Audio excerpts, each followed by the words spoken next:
MPR Republik Indonesia siapkan sejumlah rangkaian acara peringatan HUT ke-79 Republik Indonesia. Untuk sidang tahunan 16 Agustus persiapannya sudah 100%. Sidang tahunan MPR RI menjadi bagian rangkaian acara peringatan HUT ke-79 Republik Indonesia. Ketua MPR RI Bambang Susatyo menyebut ada ribuan undangan yang akan hadir termasuk pejabat tinggi negara. Rutin diadakan, sidang tahunan juga sebagai wadah masyarakat mendapat informasi perkembangan kinerja pelaksanaan tugas lembaga negara selama 1 tahun. Selain sidang, MPR juga menggelar seminar, lomba karya jurnalistik, pameran perpustakaan hingga fun walk dan fun run.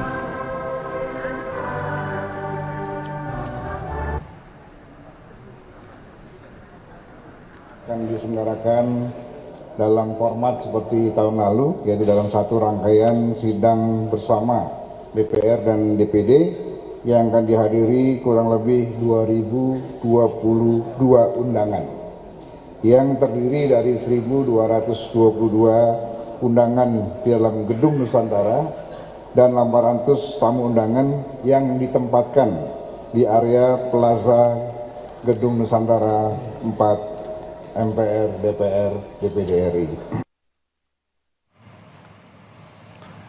Sudah ada jurnalis Kompas TV Triksi Valencia kembali yang akan kami tanya-tanya ini soal perkembangan terkini di gedung MPR DPR Jakarta jelang pidato kenegaraan ya dari Presiden Joko Widodo. Triksi, bisa Anda jelaskan bagaimana kondisi paling akhir dari sana dan agenda sidang hari ini apa saja?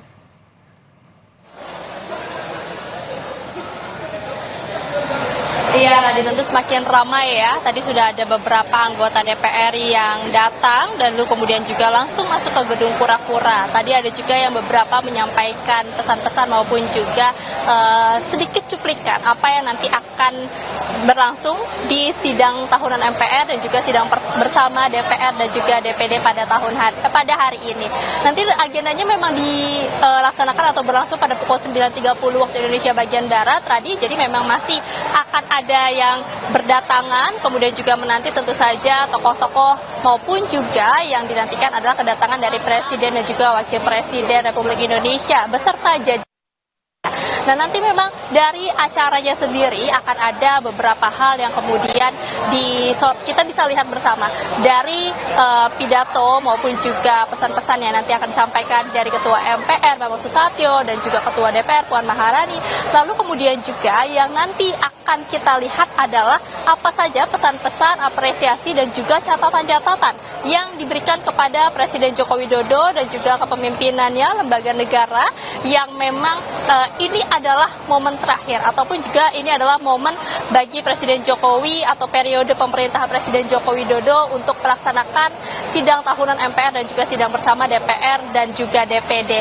Jadi ada apresiasi dan juga ada catatan tadi kalau yang disampaikan oleh Sekjen DPR Indra Iskandar. Nah, tentu juga yang kita nantikan adalah apa nih pakaian ataupun juga pakaian tradisional, pakaian adat yang akan digunakan oleh Presiden Joko Widodo maupun juga dari Wakil Presiden Ma'ruf Amin. Tapi selain itu tentu yang dinantikan adalah apa yang menjadi pidato maupun juga isi pesan yang disampaikan oleh Presiden Joko Widodo. Akan ada 2 pidato kenegaraan nanti akan disampaikan Adi dan juga saudara. Kalau kita melihat agenda dari agenda pertama yakni dari sidang tahunan MPR dan juga sidang bersama DPR dan juga DPD, nanti Presiden Joko Widodo ini akan menyampaikan terkait dengan laporan kinerja lembaga negara di kepemimpinannya, lalu kemudian juga akan menyampaikan pidato kenegaraan terkait dengan kemerdekaan HUT RI ke-79. Nah, nanti baru pada siang hari juga akan kembali menyampaikan pidato dari sidang paripurna DPR yang akan membahas rancangan APBN tahun 2025. Nah, itu adalah gambaran besarnya, Radhi, seperti apa agenda pada hari ini. Tentu saja nanti kita akan melihat pesan-pesan maupun juga isi dari yang disampaikan oleh Presiden Joko Widodo. Apakah terkait dengan kepemimpinan, kemudian juga keberlanjutan, hilirisasi dan juga hukum yang disoroti maupun juga diperhatikan pada kepemimpinan Presiden Joko Widodo ini juga akan dibahas dan juga menjadi catatan-catatan baik bagi MPR, DPR dan juga DPD maupun juga apa yang nanti akan disampaikan oleh Presiden Joko Widodo pada masa akhir kepemimpinannya di Republik Indonesia ini. Tadi. Baik, Triksi Valencia melaporkan langsung dari gedung MPR DPR Jakarta. Nanti kami akan update lagi, akan perbaharui lagi informasi dari sana. Terima kasih Triksi.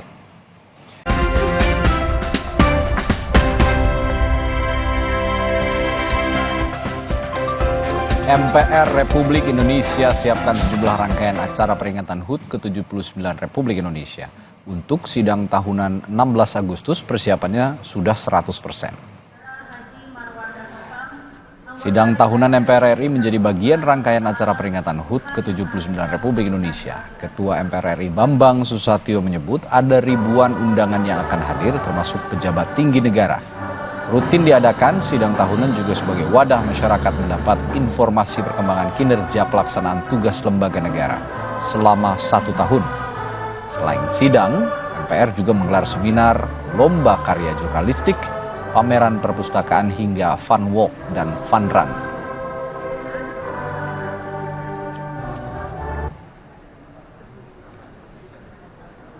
Akan diselenggarakan dalam format seperti tahun lalu, yaitu dalam satu rangkaian sidang bersama DPR dan DPD yang akan dihadiri kurang lebih 2022 undangan yang terdiri dari 1.222 undangan di dalam gedung Nusantara dan 800 tamu undangan yang ditempatkan di area Plaza Gedung Nusantara 4 MPR, DPR, DPD RI.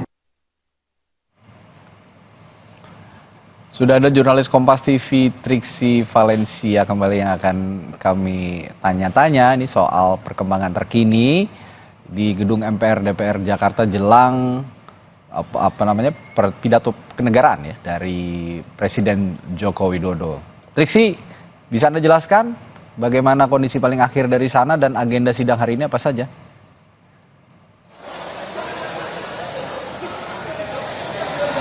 Iya, Radit, tentu semakin ramai ya. Tadi sudah ada beberapa anggota DPR yang datang dan lalu kemudian juga langsung masuk ke gedung kura-kura. Tadi ada juga yang beberapa menyampaikan pesan-pesan maupun juga sedikit cuplikan apa yang nanti akan berlangsung di sidang tahunan MPR dan juga sidang bersama DPR dan juga DPD pada hari ini.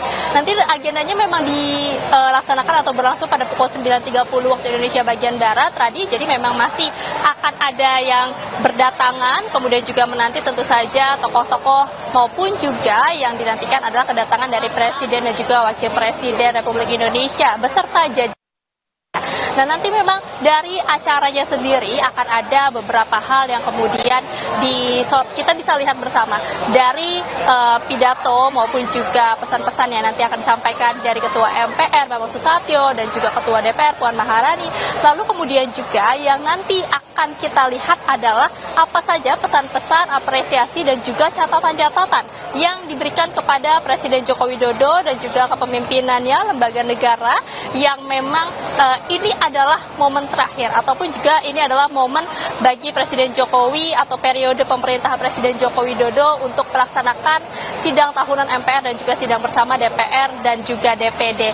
Jadi ada apresiasi dan juga ada catatan tadi kalau yang disampaikan oleh Sekjen DPR Indra Iskandar. Nah tentu juga yang kita nantikan adalah apa nih pakaian ataupun juga pakaian tradisional, pakaian adat yang akan digunakan oleh Presiden Joko Widodo maupun juga dari Wakil Presiden Ma'ruf Amin. Tapi selain itu tentu yang dinantikan adalah apa yang menjadi pidato maupun juga isi pesan yang disampaikan oleh Presiden Joko Widodo. Akan ada 2 pidato kenegaraan nanti yang akan disampaikan Adi dan juga saudara. Kalau kita melihat agenda, dari agenda pertama yakni dari sidang tahunan MPR dan juga sidang bersama DPR dan juga DPD, nanti Presiden Joko Widodo ini akan menyampaikan terkait dengan laporan kinerja lembaga negara di kepemimpinannya. Lalu kemudian juga akan akan menyampaikan pidato kenegaraan terkait dengan kemerdekaan HUT RI ke-79. Nah, nanti baru pada siang hari juga akan kembali menyampaikan pidato dari sidang paripurna DPR yang akan membahas rancangan APBN tahun 2025. Nah, itu adalah gambaran besarnya, Radi, seperti apa agenda pada hari ini. Tentu saja nanti kita akan melihat pesan-pesan maupun juga isi dari yang disampaikan oleh Presiden Joko Widodo. Apakah terkait dengan kepemimpinan, kemudian juga keberlanjutan, hilirisasi dan juga hukum yang disoroti maupun juga diperhatikan pada kepemimpinan Presiden Joko Widodo ini juga akan dibahas dan juga menjadi catatan-catatan baik bagi MPR, DPR dan juga DPD maupun juga apa yang nanti akan disampaikan oleh Presiden Joko Widodo pada masa akhir kepemimpinannya di Republik Indonesia ini. Tadi. Baik, Triksi Valencia melaporkan langsung dari gedung MPR DPR Jakarta. Nanti kami akan update lagi, akan perbaharui lagi informasi dari sana. Terima kasih, Triksi.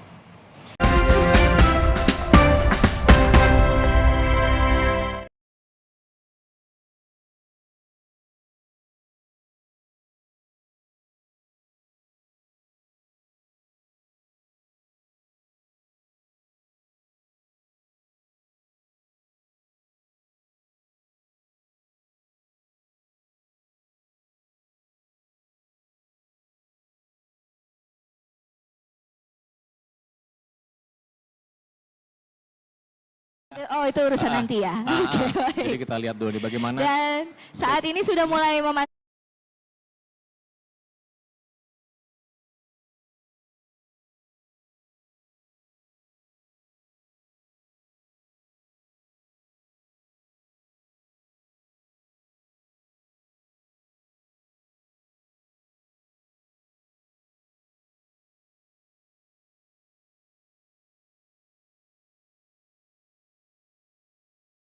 pun juga masih terus berjalan ya. Yap, betul.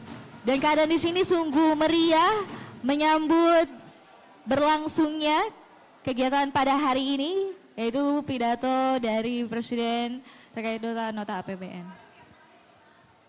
Ini sepertinya bajunya kalau kita lihat yang ini baju Melayu Anggun ya, tapi ini Melayu apa masih kita harus pastikan lagi nih.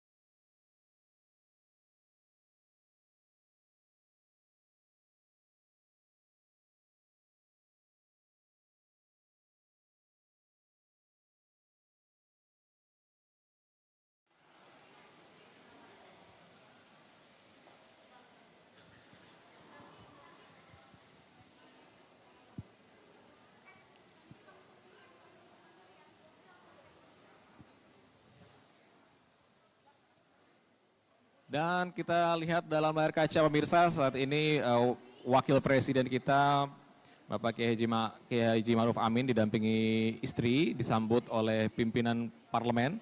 Ada Ketua DPR RI Ibu Puan Maharani dan juga Ketua DPD RI Bapak Lanyala Mataliti serta Bapak Bambang Susatyo selaku Ketua MPR RI dan langsung menuju ke ruang holding room. Di sini masih menanti kehadiran dari Presiden Joko Widodo untuk setelah itu menuju ke gedung Nusantara. Gedung Nusantara untuk melaksanakan rapat sidang tahunan ya dan juga sidang bersama DPR dan juga DPD RI. Dan kita masih menantikan bagaimana hadirnya dari Presiden Republik Indonesia. Namun sebelum itu kita saksikan dulu nih Menteri Luar Negeri Ibu Retno Marsudi sudah hadir juga Ibu Retno Marsudi sudah hadir juga Anggun di ruang paripurna di Gedung Nusantara dan langsung disambut oleh Sekretaris Jenderal DPR RI Bapak Indra Iskandar.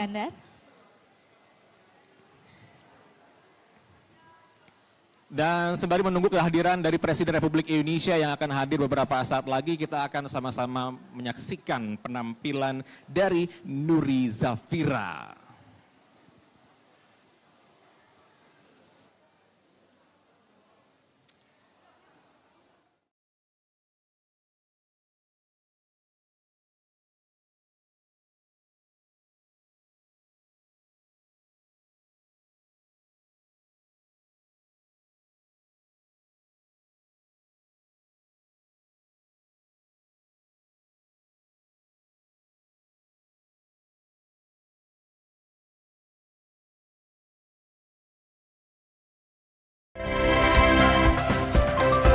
MPR Republik Indonesia siapkan sejumlah rangkaian acara peringatan HUT ke-79 Republik Indonesia. Untuk sidang tahunan 16 Agustus persiapannya sudah 100%. Sidang tahunan MPR RI menjadi bagian rangkaian acara peringatan HUT ke-79 Republik Indonesia. Ketua MPR RI Bambang Susatyo menyebut ada ribuan undangan yang akan hadir termasuk pejabat tinggi negara. Rutin diadakan, sidang tahunan juga sebagai wadah masyarakat mendapat informasi perkembangan kinerja pelaksanaan tugas lembaga negara selama 1 tahun. Selain sidang, MPR juga menggelar seminar, lomba karya jurnalistik, pameran perpustakaan hingga fun walk dan fun run.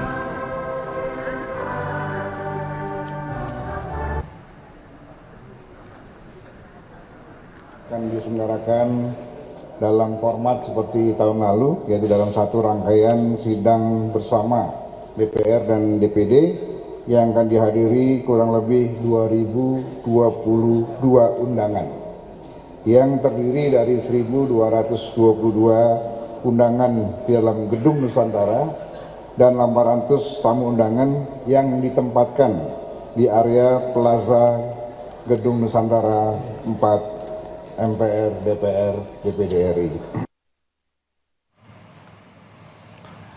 Sudah ada jurnalis Kompas TV Triksi Valencia kembali yang akan kami tanya-tanya ini soal perkembangan terkini di gedung MPR DPR Jakarta jelang pidato kenegaraan ya dari Presiden Joko Widodo. Triksi, bisa Anda jelaskan bagaimana kondisi paling akhir dari sana dan agenda sidang hari ini apa saja?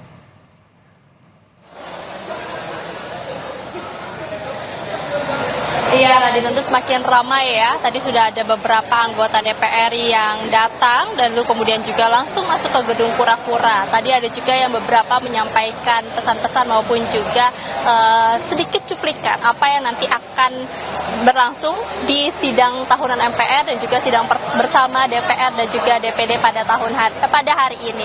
Nanti agendanya memang dilaksanakan atau berlangsung pada pukul 9.30 waktu Indonesia bagian Barat, Radhi. Jadi memang masih akan ada yang berdatangan, kemudian juga menanti tentu saja tokoh-tokoh maupun juga yang dinantikan adalah kedatangan dari Presiden dan juga Wakil Presiden Republik Indonesia beserta jajaran. Nah, nanti memang dari acaranya sendiri akan ada beberapa hal yang kemudian kita bisa lihat bersama dari pidato maupun juga pesan-pesan yang nanti akan disampaikan dari Ketua MPR Bambang Susatyo dan juga Ketua DPR Puan Maharani. Lalu kemudian juga yang nanti akan kita lihat adalah apa saja pesan-pesan, apresiasi dan juga catatan-catatan yang diberikan kepada Presiden Joko Widodo dan juga kepemimpinannya lembaga negara yang memang ini adalah momen terakhir ataupun juga ini adalah momen bagi Presiden Jokowi atau periode pemerintahan Presiden Joko Widodo untuk melaksanakan sidang tahunan MPR dan juga sidang bersama DPR dan juga DPD. Jadi ada apresiasi dan juga ada catatan tadi kalau yang disampaikan oleh Sekjen DPR Indra Iskandar. Nah, tentu juga yang kita nantikan adalah apa nih pakaian ataupun juga pakaian tradisional, pakaian adat yang akan digunakan oleh Presiden Joko Widodo maupun juga dari Wakil Presiden Maruf Amin. Tapi selain itu tentu yang dinantikan adalah apa yang menjadi pidato maupun juga isi pesan yang disampaikan oleh Presiden Joko Widodo. Akan ada 2 pidato kenegaraan nanti akan disampaikan Adi dan juga saudara. Kalau kita melihat agenda dari agenda pertama yakni dari sidang tahunan MPR dan juga sidang bersama DPR dan juga DPD, nanti Presiden Joko Widodo ini akan menyampaikan terkait dengan laporan kinerja lembaga negara di kepemimpinannya, lalu kemudian juga akan menyampaikan pidato kenegaraan terkait dengan kemerdekaan HUT RI ke-79. Nah, nanti baru pada siang hari juga akan kembali menyampaikan pidato dari sidang paripurna DPR yang akan membahas rancangan APBN tahun 2025. Nah, itu adalah gambaran besarnya, Radhi, seperti apa agenda pada hari ini.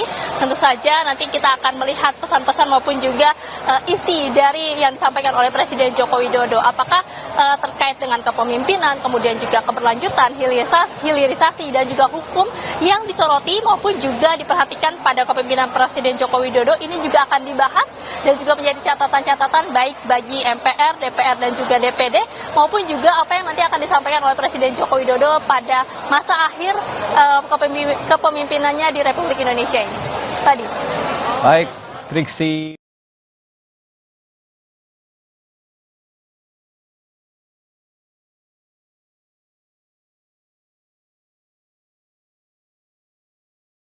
Tahunan MPR RI dan sidang bersama DPD RI dan DPR RI langsung dari studio mini Kompas TV di Kompleks Parlemen bersama saya Cindy Permadi.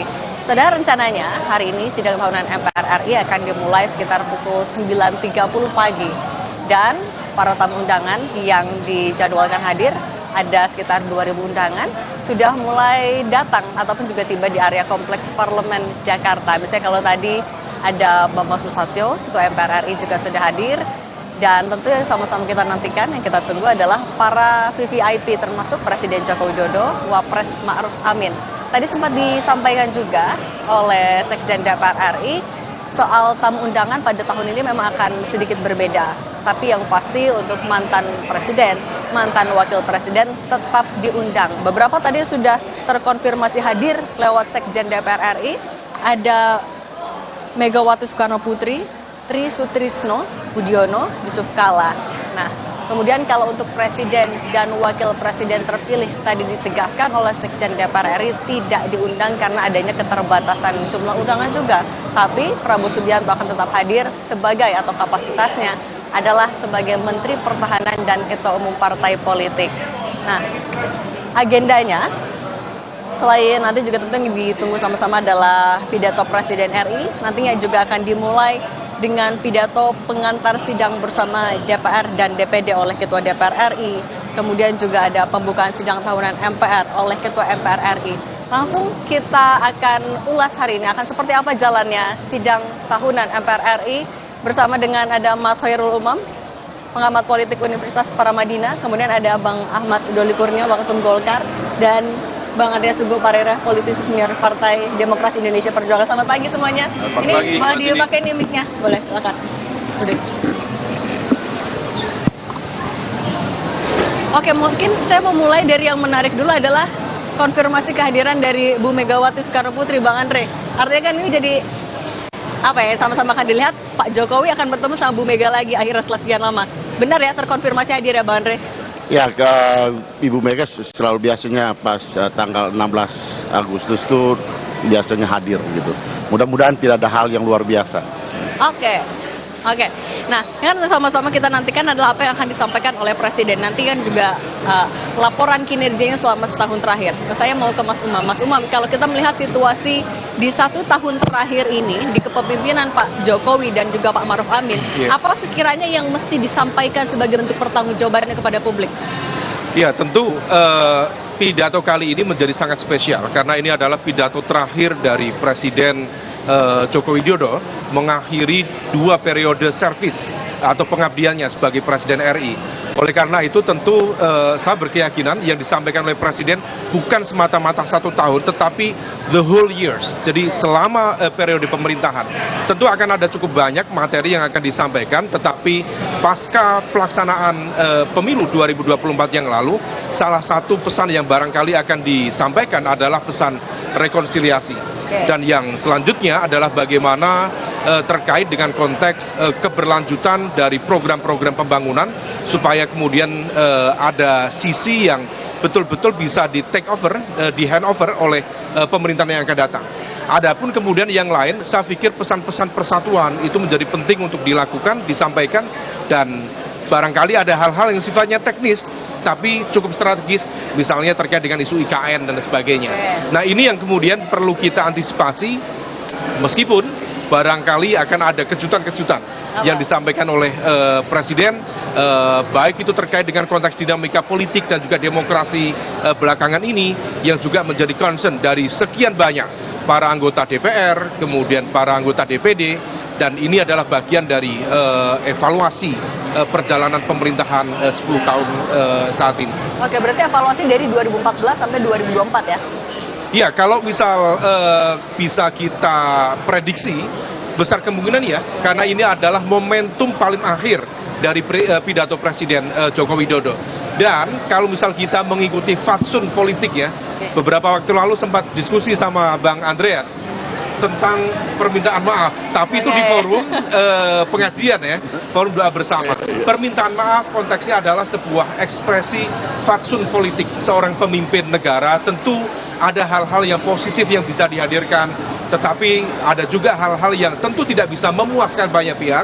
Maka kalau misal kemudian ekspresi minta maaf itu disampaikan sebagai bentuk kerendahan hati, maka itu akan menjadi ekspresi penutup dari servis atau kepemimpinan Pak Jokowi di periode saat ini. Oke, karena kan kita juga ingat di tahun 2014 ketika Pak SBY pidato terakhir, pidato tahunan yang ke-9-nya, ia juga menyampaikan permintaan maafnya setelah 2 periode menjadi presiden, tak luput dari kesalahan dan lain-lain. Secara terbuka dengan segala kerendahan hati juga melakukan itu permintaan maaf. Nah, kalau dari Bang Doli mewakili partai politik yang berada di koalisi pemerintahan, apa yang sekiranya akan disampaikan Pak Jokowi?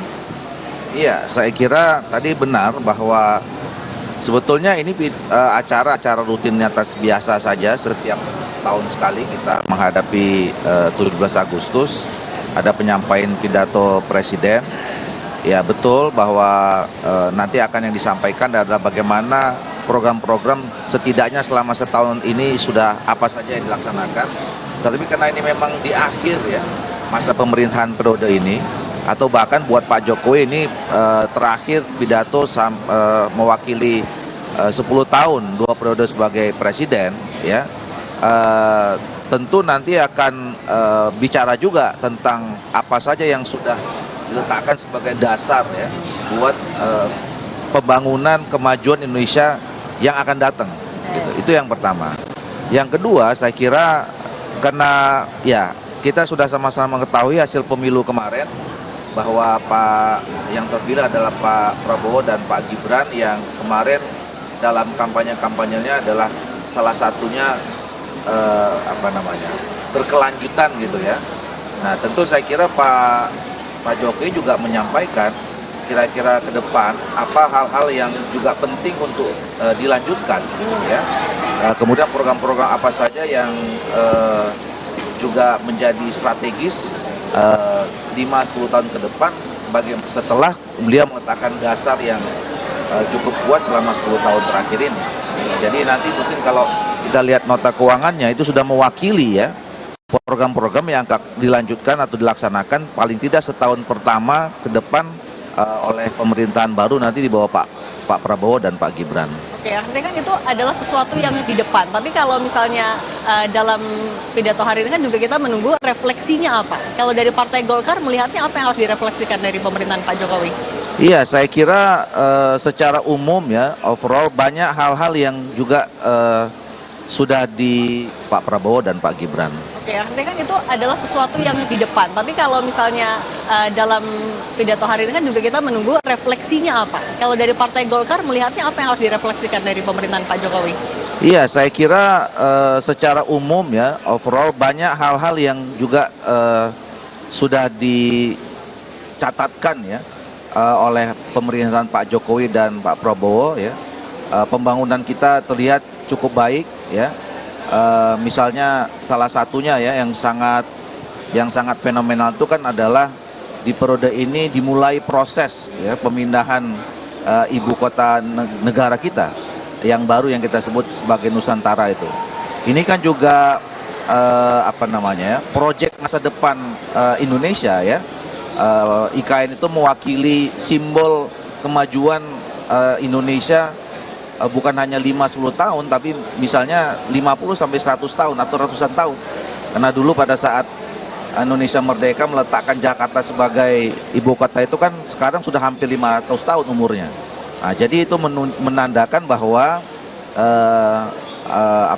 pemerintahan ini sudah meletakkan catatan sejarah untuk menatap masa depan ratusan tahun ke depan gitu. Nah, ini yang juga saya kira menjadi catatan. Nah yang lain banyak aspek-aspek yang memang sudah terjadi kemajuan ya. Kita lihat misalnya ya pembangunan fisik saja. Banyak sekali kita merasakan adanya perbedaan-perbedaan, adanya kemajuan-kemajuan dari periode-periode sebelumnya. Ini sambil kita lihat juga ya para tamu undangan sudah mulai hadir. Tadi ada Ketua DPR RI Puan Maharani sudah hadir. Ini sama-sama kita saksikan di layar kaca ada Wakil Presiden ke-10 dan 12 Pak Yusuf Kalla. Kemudian tadi juga sempat kita lihat ada Ketua Umum Partai Demokrat sekaligus Menteri ATR BPN, ada Agus Harimurti Yudhoyono yang juga sudah hadir di area kompleks Parlemen Jakarta. Kita lanjutkan lagi kalau tadi dari Partai Golkar. Nah, kalau dari PDIP Bang Rea sebagai partai politik yang kita tahu awalnya kan juga mendukung Pak Jokowi, berada di pemerintahan. Sekarang kan kondisi lagi cukup panas dingin lah ya Bang. Gimana? Apa catatan, ya apa yang harus disampaikan oleh Pak Jokowi sekiranya dalam sidang ini? Ya, saya bukan orang yang bisa memprediksi ya, tapi biasanya di bagian akhir ya, sebelum ya orang berpisah, artinya dalam hal ini di pemerintahan tentunya, tentu yang pertama kita mengucapkan terima kasih. Terima kasih atas ya dukungan yang sudah diberikan sekian lama, apalagi kalau di 2 periode pemerintahan. Kemudian juga ya kalau mau mengucapkan permintaan maaf atas yang pernah kita diskusikan. Nah, ini momen yang baik gitu. Ini ditunggu juga sama PDIP. Ya tentu juga dengan ya beberapa hal yang catatan-catatan yang penting, karena tidak ada manusia yang sempurna, tidak ada juga pemerintah yang sempurna. Tentu ada hal-hal yang perlu disampaikan. Tapi kalau itu disampaikan dengan tulus, saya kira ini momentum yang baik dan tepat. Tentu kemudian juga evaluasi kan, evaluasi terhadap perjalanan pemerintahan. Memang di waktunya mungkin ya 1 jam, 1,5 jaman lah ya, ini kalau kita lihat dari agendanya. Tapi itu bisa dimanfaatkan termasuk juga untuk evaluasi terhadap perjalanan pemerintahan yang tadi ya Mas Doli juga sampaikan gitu. Ya banyak hal positif, tapi banyak hal yang belum dilakukan juga. Misalnya satu hal yang berkaitan dengan revolusi mental. Itu yang banyak ditunggu-tunggu orang, jadi ikon yang di tahun 2014 kemarin gitu kan. Tapi kita tahu sekarang ya banyak hal-hal yang ya terjadi kemunduran di dalam perilaku dan ya dalam hal pemerintahan dan praktek-praktek politik, praktek-praktek demokrasi yang terjadi di kita gitu. Nah, ini menyangkut ya tentu mental kita di dalam menjalankan kekuasaan. Saya kira hal-hal seperti itu ya pantas dan perlu kita kemukakan sehingga rakyat tahu gitu. Dan kemudian yang berikut tentu hal yang berkaitan dengan kalau mau disampaikan juga pesan apa ke depan untuk bangsa dan negara ini gitu. Sebagai pemimpin, ya pesan apa yang mau disampaikan dalam arti bahwa kalau ingin dilanjutkan bagaimana poin-poin yang penting yang berkaitan dengan berkelanjutan tersebut. Saya kira ini hal-hal yang mungkin penting dan perlu disampaikan, tapi itu tentu sangat tergantung pada bagaimana ya Bapak Presiden melihat pentingnya hal tersebut. Nah sambil juga kita lihat ini tampaknya Wakil Presiden Ma'ruf Amin juga sudah tiba di kompleks Parlemen Jakarta mengenakan pakaian adat. Kalau tahun lalu Pak Wapres menggunakan pakaian Demang khas adat Betawi, ini juga ini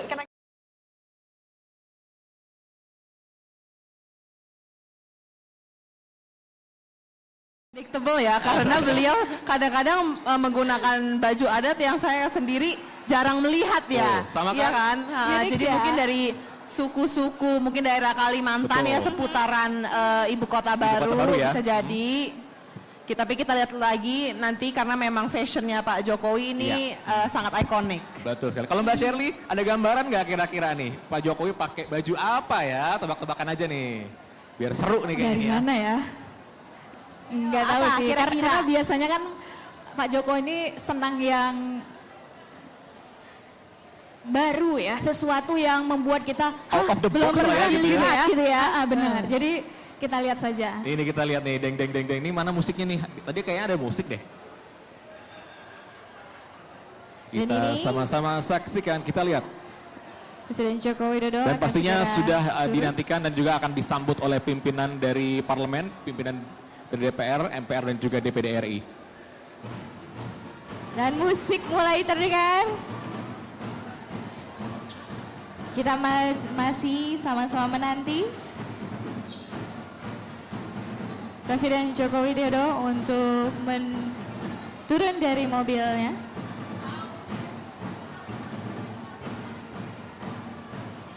Ini seperti pakaian dari adat Betawi ya, Anggun ya? Wah, unpredictable lagi. Itu ya? Sekali lagi unpredictable, selalu ya. Unpredictable. Saya kira bakalan jauh pakaiannya yang mungkin di Indonesia Timur atau mungkin dekat-dekat IKN lah kali ya. Tapi ternyata berbeda ini. Dan didampingi oleh Ibu Iriana Joko Widodo tentunya. Cantik sekali. Dan tentunya nanti akan disambut oleh Ketua DPR RI. Dan juga Ketua MPR serta Ketua DPD RI juga akan menyambut dan sepertinya akan memasuki ruang holding room terlebih dahulu. Kita sama-sama nantikan nih kalau memang langsung ke holding room, kita akan masih berbincang-bincang lagi. Jadi pemirsa jangan kemana-mana, tetap bersama kami di TVR Parlemen ya. Ini kita melihat sekarang saat ini sudah disambut oleh pimpinan dari Parlemen, dari MPR, ada Bapak Bambang Susatyo selaku Ketua MPR RI, dari DPR RI ada Ibu Ketua DPR RI Ibu Puan Maharani dan juga dari DPD RI ada Bapak Lanyala Mataliti selaku Ketua DPD RI. Dan ini langsung berfoto bersama ini. Bersama, betul. Masih dinanti oleh Wakil Presiden Bapak Ma'ruf Amin beserta istri. Ini untuk bisa berfoto bersama. Ternyata tebakannya nggak ada yang benar ya? Nggak ada, nggak ada. Tebakan saya di awal untuk baju dari Pak Kiai Haji Ma'ruf juga sama. Tadi mikirnya karena kita kan pasti menduga-duga akan di luar Pulau Jawa. Ternyata kembali ke Pulau Jawa. Ternyata Pak Jokowi untuk di masa akhir jabatannya nih kembali ke Pulau Jawa. Gitu. Dan tentunya seperti biasa pemirsa di tahun sebelumnya pun di tanggal 16 Agustus Presiden akan menyampaikan pidato kenegaraannya yang berisi bagaimana Presiden akan melakukan rencana kerjanya ke depan di tahun depan. Namun ini kan kalau kita melihat Anggun ini kan sekarang presidennya sudah ada presiden baru yang sudah terpilih ya. Ini tentunya juga pasti akan ada pembahasan bersama dengan presiden terpilih nih untuk kebijakan-kebijakan yang akan dilakukan di tahun 2025. Tapi memang di tahun ini seperti adalah tahun yang cukup berbeda karena ini adalah seperti memberikan tongkat estafet yang baru dengan tujuan yang tetap sama, tapi dengan orang ataupun juga pengemban tanggung jawab yang berbeda. Dan kita sedikit nanya nih sambil nanya-nanya kali ya, boleh ya? Kita sambil nanya-nanya mungkin ke Mbak Alia dan juga Mbak Sherly lagi nih kalau kita melihat kan nanti kan akan ada kepemimpinan baru nih. Nah kira-kira pembangunan infrastruktur kan tentunya yang sudah dibangun oleh Pak Jokowi ini kan masif sekali dan juga memiliki dampak. Nah kira-kira nanti ke depan program apa yang harus dilanjutkan oleh Presiden dan juga Wakil Presiden selanjutnya nih? Untuk Mbak Alia dulu mungkin kali ya. Ya, jadi kebetulan salah satu pembangunan yang menjadi concern dari Kemenpora yang sudah sedang dalam proses sekarang itu pembangunan fasilitas training center untuk sepak bola. Sepak bola di IKN ya? Di IKN dan juga kebetulan tahun lalu saat kita ke Hangzhou untuk menghadiri Asian Games kita juga telah menandatangani MOU dengan perusahaan di Cina yang mau berinvestasi membuat fasilitas-fasilitas olahraga di IKN. Gitu. Jadi pembangunan fasilitas olahraga yang merata, yang standar internasional itu akan menjadi prioritas buat di pemerintahan baru. Baik. Tapi dari sebelum kita berlanjut, kita sudah bersama dua narasumber betul, yang hadir di tengah-tengah kita ini. Terima kasih Bapak, ada Bapak Ahmad Doli dan juga Bapak Willy Aditya yang juga sudah hadir. Ini sebentar lagi mungkin Bapak waktunya nggak banyak.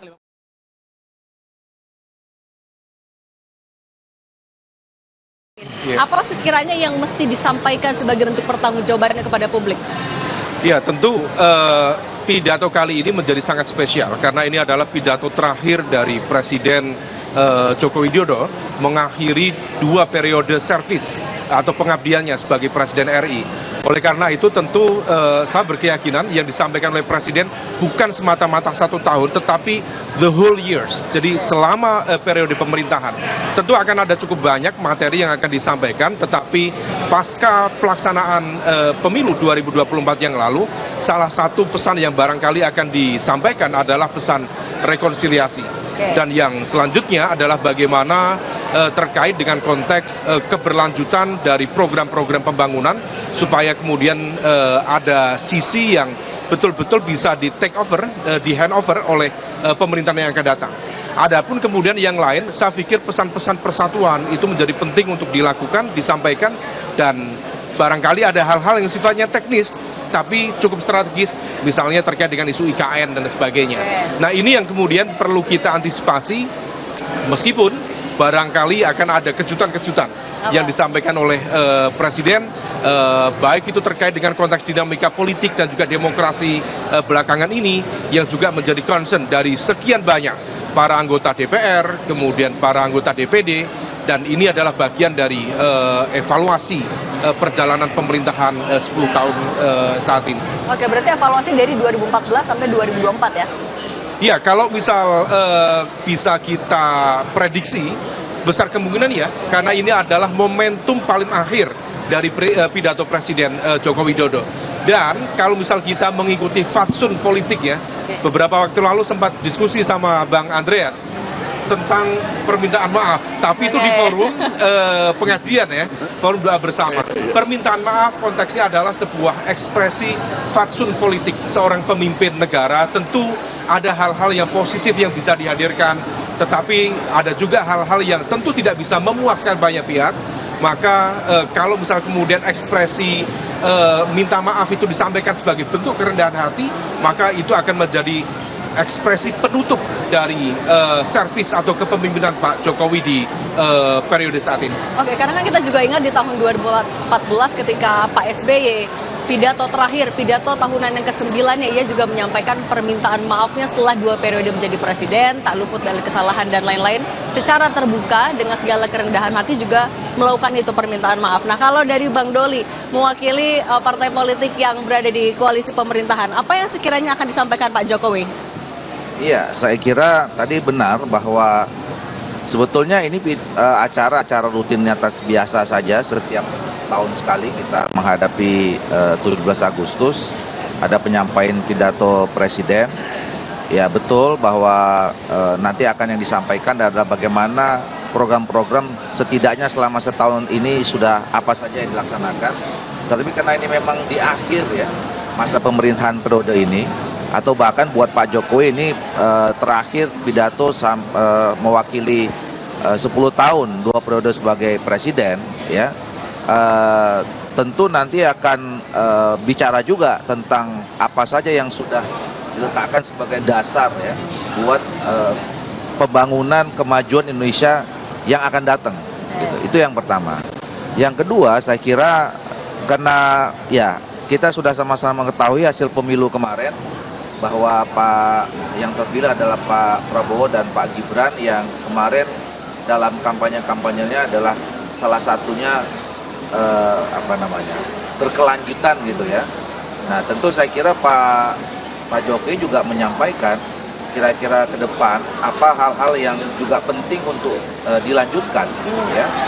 Kemudian program-program apa saja yang juga menjadi strategis 5-10 tahun ke depan setelah beliau meletakkan dasar yang cukup kuat selama 10 tahun terakhir ini. Jadi nanti mungkin kalau kita lihat nota keuangannya itu sudah mewakili ya program-program yang akan dilanjutkan atau dilaksanakan paling tidak setahun pertama ke depan oleh pemerintahan baru nanti di bawah Pak Prabowo dan Pak Gibran. Oke, artinya kan itu adalah sesuatu yang di depan. Tapi kalau misalnya dalam pidato hari ini kan juga kita menunggu refleksinya apa. Kalau dari Partai Golkar melihatnya apa yang harus direfleksikan dari pemerintahan Pak Jokowi? Iya, saya kira secara umum ya, overall banyak hal-hal yang juga sudah dicatatkan ya oleh pemerintahan Pak Jokowi dan Pak Prabowo ya. Pembangunan kita terlihat cukup baik ya. Misalnya salah satunya ya yang sangat fenomenal itu kan adalah di periode ini dimulai proses ya pemindahan ibu kota negara kita yang baru yang kita sebut sebagai Nusantara itu. Ini kan juga proyek masa depan Indonesia ya. IKN itu mewakili simbol kemajuan Indonesia bukan hanya 5-10 tahun tapi misalnya 50-100 tahun atau ratusan tahun. Karena dulu pada saat Indonesia merdeka meletakkan Jakarta sebagai ibu kota itu kan sekarang sudah hampir 500 tahun umurnya. Nah, jadi itu menandakan bahwa pemerintahan ini sudah meletakkan catatan sejarah untuk menatap masa depan ratusan tahun ke depan gitu. Nah, ini yang juga saya kira menjadi catatan. Nah, yang lain banyak aspek-aspek yang memang sudah terjadi kemajuan ya. Kita lihat misalnya ya pembangunan fisik saja, banyak sekali kita merasakan adanya perbedaan-perbedaan, adanya kemajuan-kemajuan dari periode-periode sebelumnya. Ini sambil kita lihat juga ya, para tamu undangan sudah mulai hadir. Tadi ada Ketua DPR RI Puan Maharani sudah hadir. Ini sama-sama kita saksikan di layar kaca ada Wakil Presiden ke-10 dan 12 Pak Yusuf Kala. Kemudian tadi juga sempat kita lihat ada Ketua Umum Partai Demokrat sekaligus Menteri ATR BPN, ada Agus Harimurti Yudhoyono yang juga sudah hadir di area kompleks Parlemen Jakarta. Kita lanjutkan lagi kalau tadi dari Partai Golkar. Nah, kalau dari PDIP Bang Rea sebagai partai politik yang kita tahu awalnya kan juga mendukung Pak Jokowi, berada di pemerintahan. Sekarang kan kondisi lagi cukup panas dingin lah ya Bang. Gimana? Apa catatan ya apa yang harus disampaikan oleh Pak Jokowi sekiranya dalam sidang ini? Ya, saya bukan orang yang bisa memprediksi ya, tapi biasanya di bagian akhir ya, sebelum ya orang berpisah, artinya dalam hal ini di pemerintahan tentunya. Tentu yang pertama kita mengucapkan terima kasih. Terima kasih atas ya dukungan yang sudah diberikan sekian lama, apalagi kalau di 2 periode pemerintahan. Kemudian juga ya kalau mau mengucapkan permintaan maaf atas yang pernah kita diskusikan. Nah, ini momen yang baik gitu. Ini ditunggu juga sama PDIP. Ya, tentu juga dengan ya beberapa hal yang catatan-catatan yang penting, karena tidak ada manusia yang sempurna, tidak ada juga pemerintah yang sempurna. Tentu ada hal-hal yang perlu disampaikan. Tapi kalau itu disampaikan dengan tulus, saya kira ini momentum yang baik dan tepat. Tentu kemudian juga evaluasi terhadap perjalanan pemerintahan. Memang di waktunya mungkin ya 1 jam, 1,5 jaman lah ya, ini kalau kita lihat dari agendanya. Tapi itu bisa dimanfaatkan termasuk juga untuk evaluasi terhadap perjalanan pemerintahan yang tadi ya Mas Doli juga sampaikan gitu. Ya banyak hal positif, tapi banyak hal yang belum dilakukan juga. Misalnya satu hal yang berkaitan dengan revolusi mental. Itu yang banyak ditunggu-tunggu orang menjadi ikon yang di tahun 2014 kemarin gitu kan. Tapi kita tahu sekarang ya banyak hal-hal yang ya terjadi kemunduran di dalam perilaku dan ya dalam hal pemerintahan dan praktek-praktek politik, praktek-praktek demokrasi yang terjadi di kita gitu. Nah, ini menyangkut ya tentu mental kita di dalam menjalankan kekuasaan. Saya kira hal-hal seperti itu ya pantas dan perlu kita kemukakan sehingga rakyat tahu gitu. Dan kemudian yang berikut tentu hal yang berkaitan dengan kalau mau disampaikan juga pesan apa ke depan untuk bangsa dan negara ini gitu. Sebagai pemimpin ya pesan apa yang mau disampaikan, dalam arti bahwa kalau ingin dilanjutkan bagaimana poin-poin yang penting yang berkaitan dengan berkelanjutan tersebut. Saya kira ini hal-hal yang mungkin penting dan perlu disampaikan, tapi itu tentu sangat tergantung pada bagaimana ya Bapak Presiden melihat pentingnya hal tersebut. Nah sambil juga kita lihat ini tampaknya Wakil Presiden Ma'ruf Amin juga sudah tiba di kompleks Parlemen Jakarta mengenakan pakaian adat. Kalau tahun lalu Pak Wapres menggunakan pakaian Demang khas adat Betawi, ini juga ini kira-kira apa ya pakaian adatnya Mas Umam atau Bang Dul? Sumatera ya. Atau Bang ada yang tahu? Lampung atau Sumatera Selatan. Melayu ya, adat Melayu. Adat Melayu Ya. Oke. Jam 8.34 Wakil Presiden bersama dengan istri Bu Wuri Ma'ruf Amin sudah tiba mengenakan pakaian adat. Ini pakaian adat ini juga biasanya menjadi satu elemen of surprise-nya tuh ya. Bu Mega kira-kira pakai baju apa nanti? Saya nggak tahu juga persis. Merah putih pasti. Merah putih ya. Diskusi ini akan kami lanjutkan, tapi Bang Ahmad Doli tampaknya juga ada agenda lain. Bang Doli, terima kasih sudah bergabung di Kompas TV. Sehat selalu ya Bang Doli. Sama-sama. Abang Anda tunggu dulu dong sama Mas Umam masih di sini. Jangan kemana-mana dulu. Ya, sip. Oke, kita balik lagi membahas apa yang sekiranya akan dibahas. Nah, kalau tahun lalu, Di sini. Oke.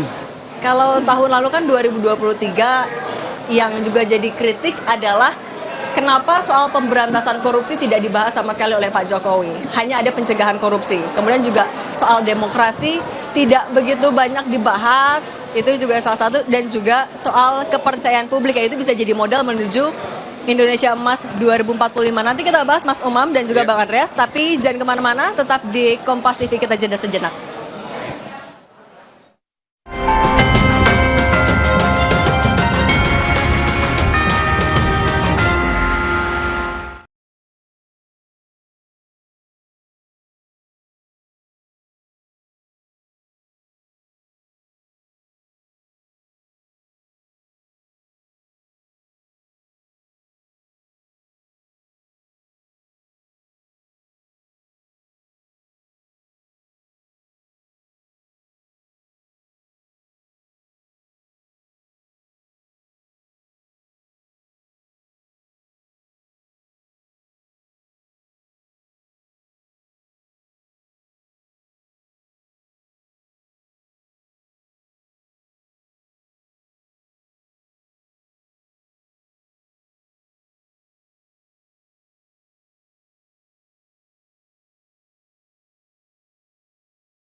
Sidang tahunan MPR RI langsung dari Kompleks Parlemen Jakarta. Nah, yang kita saksikan juga, saudara, tamu semakin banyak yang hadir. Yang terbaru, ini ada Ketua Umum Partai Nasdem Surya Paloh.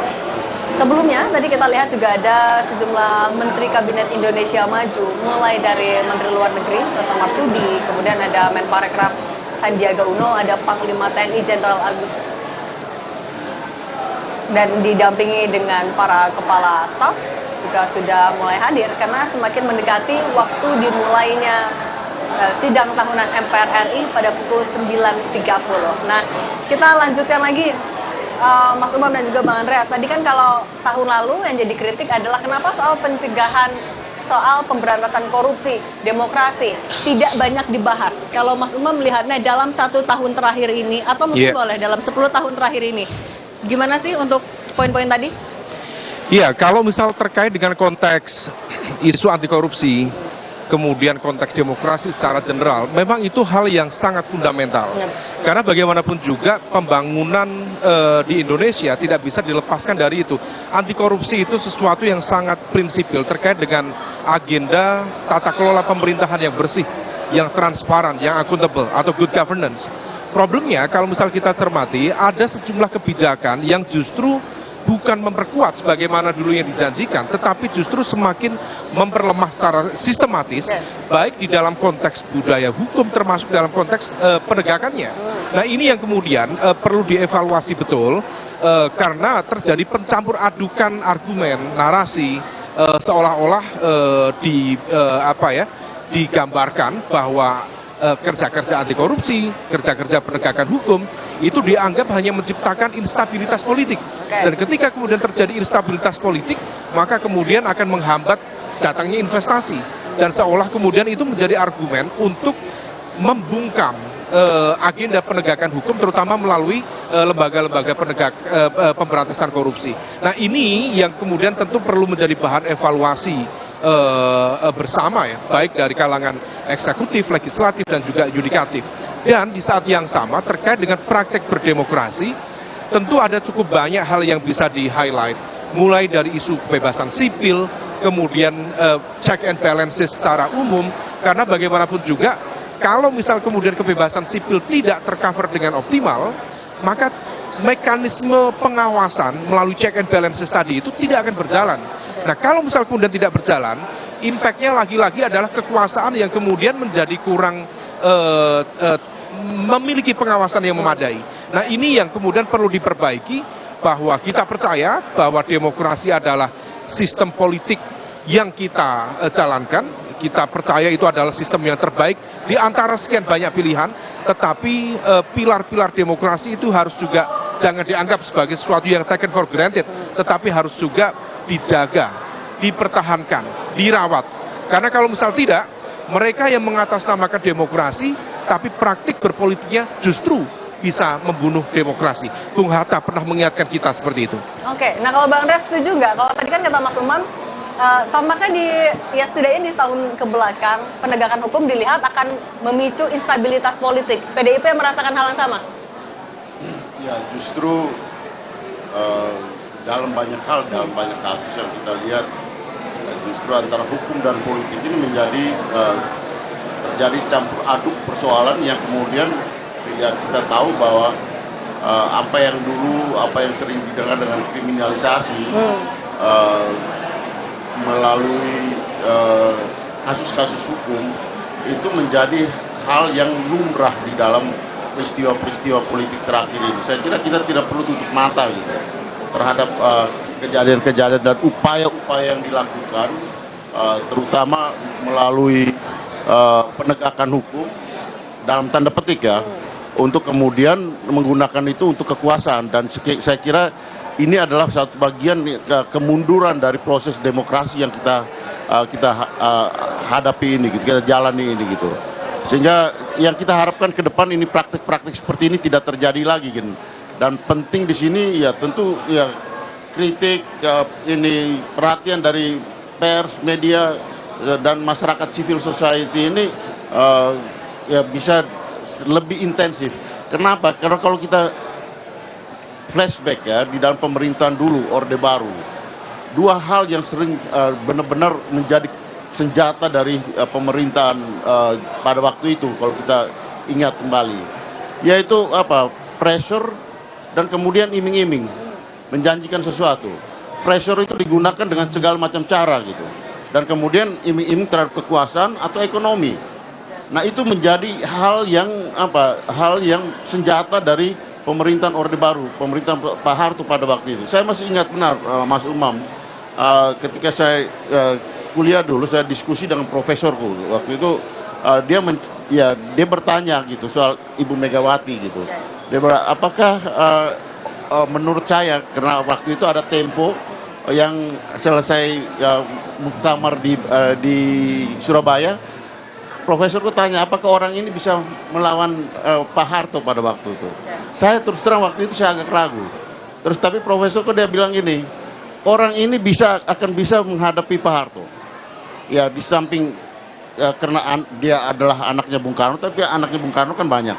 Tapi lebih dari itu dia bisa menghadapi dua hal yang menjadi senjatanya Pak Harto pada waktu itu, yaitu iming-iming dan kemudian pressure.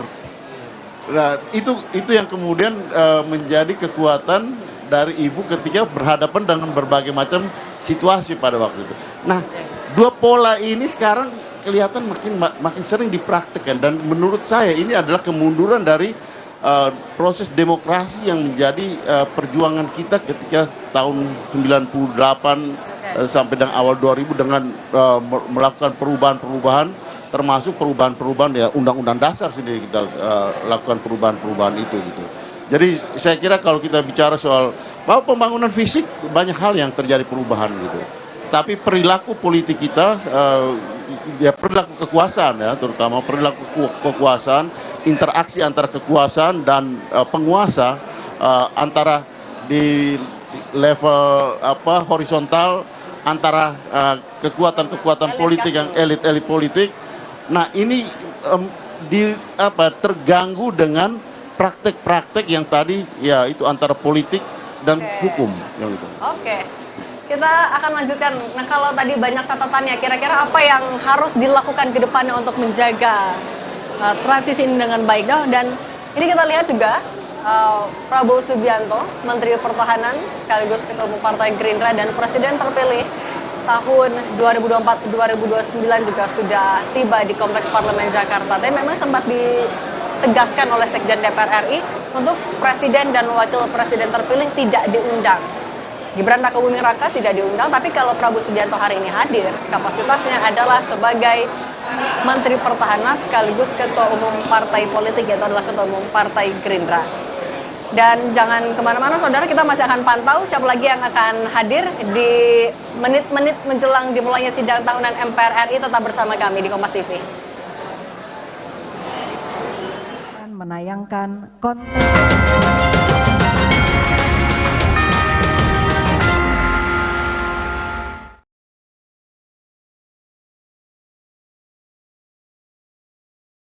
Jadi agak sedikit tertunda nih pertanyaannya. Nah,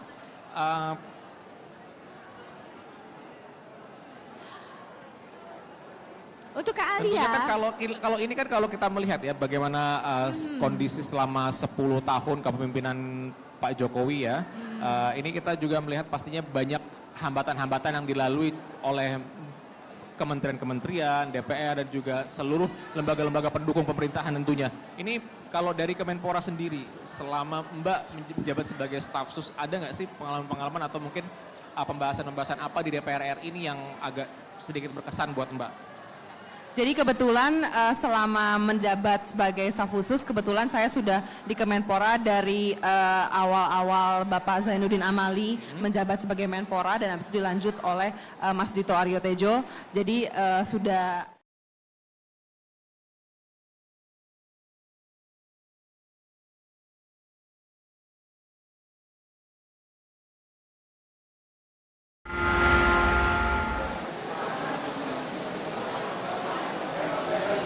Terima kasih Anda masih bersama kami, saudara. Kita lanjutkan bersama dengan Mas Umam dan Bang Andreas di menit-menit menjelang dimulai sidang tahunan MPR RI. Nah, tampaknya kalau di layar kaca kita sama-sama lihat ya, tamunya memang sudah semakin banyak. Ada 2.000 undangan yang direncanakan hadir pada sidang tahunan MPR RI pada tahun ini. Saya mau ke Bang Andreas. Bang Andreas, sebagai tadi partai politik yang ada di dalam pemerintahan, kemudian juga sekarang posisinya masih di dalam pemerintahan. Kita mendukung pemerintahan sampai selesai. Oke, sampai selesai itu komitmennya ya. Oh, berarti reshuffle isunya enggak? Ya itu urusannya presiden gitu. Tapi komitmen tetap komitmen gitu. Oke. Nah, kan tadi sudah catatannya apa saja yang indeks demokrasi tampaknya turun dan lain-lain. Tapi kan kita juga harus fair ya, melihat plus minusnya perjalanan Pak Jokowi dari 2014 sampai 2024. Kalau dari PDIP yang dilihat apa sih? Ya itu tadi gitu, kalau hal-hal berkaitan dengan pembangunan fisik, ya harus kita katakan bahwa banyak hal yang terjadi perubahan-perubahan gitu.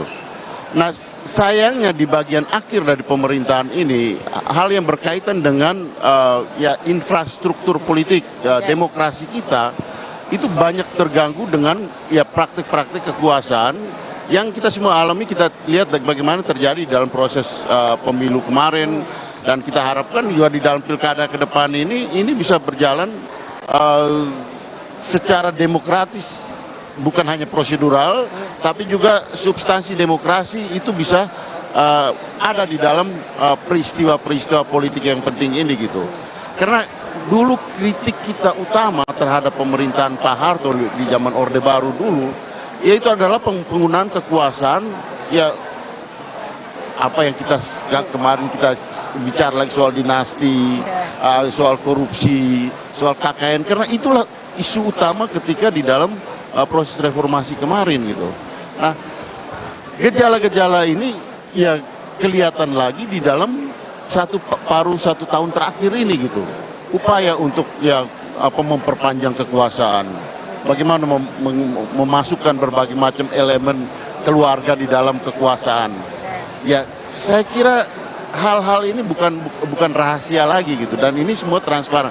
Sayangnya kok ketika ini terjadi kita semua seolah-olah terpana dengan peristiwa. Ya kami di PDI Perjuangan kita merasakan itu, dan ya kita memberikan kritik-kritik terhadap kritik dan otokritik tentunya. Karena ini di dalam proses perjalanan ini perbagian dari elemen yang ada di dalam lingkaran PDI Perjuangan juga gitu. Tapi ya ini adalah tanggung jawab kita bersama juga sebagai bangsa untuk tidak membiarkan praktik-praktik ini berjalan terus dan terulang kembali gitu ke depan. Baik. Nah ini juga tampaknya ada rombongan sepertinya Pak Jokowi ya, Presiden RI Pak Jokowi. Tapi kita sama nantikan ini rombongannya baru masuk ke kompleks parlemen. Mungkin sambil menunggu juga Mas Umam. Kalau Mas Umam melihatnya kan tadi kalau Bang Andreas bilangnya plusnya infrastruktur fisiknya itu juga patut diapresiasi dalam perjalanan 10 tahun Pak Jokowi. Mas Umam catatannya apa? Ya, yang disampaikan Bang Andreas saya pikir tadi sangat relevan ya, karena bagaimanapun juga salah satu capaian yang patut diapresiasi oleh pemerintahan saat ini, salah satunya adalah bagaimana kinerja pembangunan infrastruktur yang diyakini bisa menghadirkan trickle down effect dalam konteks pembangunan dan juga transformasi ekonomi ke depan. Karena infrastruktur itu adalah salah satu prasyarat dari transformasi ekonomi. Kita belajar dari negara-negara Asia Timur seperti Jepang, Korea Selatan, Taiwan, China. Infrastruktur itu memang harus diperkuat sebagai bagian dari prerequisite tadi itu ya dalam konteks developmentalism. Tetapi di saat yang sama ada satu hal yang tampaknya belum banyak disentuh, yaitu terkait dengan konteks penyiapan sumber daya manusia. Nah, hal ini tampaknya dianggap dalam konteks wacana publik sepertinya penting, tetapi dalam pendekatan kebijakan publiknya relatif masih cukup terbatas. Penyiapan kualitas dan juga kapasitas SDM, kemudian bagaimana dalam konteks penentuan prioritas strategis. Nah, ini barangkali kalau misal memungkinkan disampaikan oleh Presiden untuk menjelaskan apa sih aspek keberlanjutan itu. Keberlanjutan bukan semata-mata dalam konteks pembangunan infrastruktur, karena fisik itu ya bisa hilang, bisa rusak, tetapi mentalitas atau dalam konteks strategi ya, dan itu akan jauh lebih relevan. Kita tahan dulu Mas Umam. Ini juga Pak Jokowi bersama dengan Ibu Iriana, Presiden RI bersama dengan Ibu Negara Joko Widodo dan Ibu Iriana Joko Widodo sudah tiba juga di kompleks parlemen. 8:56 tadi ya, rombongan Presiden Jokowi sudah tiba. Tampaknya memakai, kalau ini pakaian adat Betawi bukan Mas Umam atau Bang Andreas? Iya, sepertinya lebih mirip dengan pakaian adat Betawi ini. Barangkali ini adalah sebagai sebuah simbol penghormatan terhadap Jakarta yang akan diakhiri statusnya sebagai ibu kota, yang akan kemudian bergeser ke IKN Nusantara. Presiden Joko Widodo dan Ibu Iriana Joko Widodo bersama Wakil Presiden RI Maruf Amin bersama Ibu Muri Maruf Amin tiba di Kompleks Parlemen Jakarta, berfoto bersama terlebih dahulu bersama dengan pimpinan MPR, DPD, dan juga DPR RI. Cindy, saya boleh pamit ya? Bang Andreas juga sudah siap-siap mau masuk ke dalam berarti ya? Sudah mulai masuk lagi nih. Siap. Bang Andreas, terima kasih kalau gitu ya, politisi senior PDI Perjuangan. Terima kasih Bang Andreas. Sehat selalu. Bang Andreas, good luck Bang.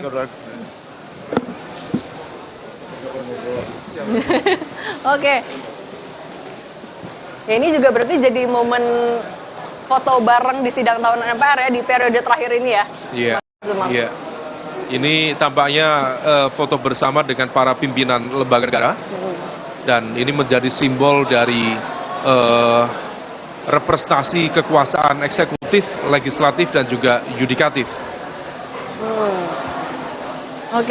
Artinya ini dengan sudah hadirnya Presiden dan Wapres, ya semakin dekat waktu akan dimulainya sidang tahunan MPR RI. Tadi kita lanjutkan lagi, nah kalau itu kan apa yang jadi plus minusnya selama pemerintahan Pak Jokowi dan Pak Maruf Amin di setahun terakhir lah setidaknya. Mas Umam, di masa transisi pemerintahan antara Joko Widodo, Maruf Amin kepada Prabowo Subianto dan Gibran Raka Buming Raka, apa yang harus diperhatikan betul agar transisi itu berjalan mulus? Jangan sampai kan yang sering disampaikan Pak Jokowi jangan sampai malah mundur. Nah, apa yang harus dilakukan? Ya, tentu spektrum penjelasannya sangat luas ya. Tetapi dalam konteks transisi kekuasaan, yang paling fundamental adalah stabilitas politik dan pemerintahan itu sendiri. Nah, di dalam konteks ini tentu kemampuan kepemimpinan dari Pak Prabowo sebagai presiden terpilih tentu diharapkan bisa mengelola dengan baik, memanage dengan baik, sehingga tidak banyak riak-riak dan juga faksionalisme yang terjadi. Nah, tapi di saat yang sama, kita kalau mencermati perkembangan politik belakangan ini, kekuatan-kekuatan yang seharusnya menjalankan fungsi sebagai oposisi, terutama dari mereka partai-partai yang kalah dalam pertarungan di Pilpres lalu, seharusnya menjalankan fungsi sebagai penyeimbang dan juga pengawas. Tetapi justru sebaliknya, per hari ini justru semakin merapat, mendekat dengan kekuasaan. Nah, akhirnya apa? Yang terjadi adalah terciptanya majority presidentialism. Karena praktis dari 8 partai politik di Senayan, 7 partai semuanya sudah bergabung, dan hanya menyisakan satu partai yaitu PDIP yang tampaknya akan konsisten di dalam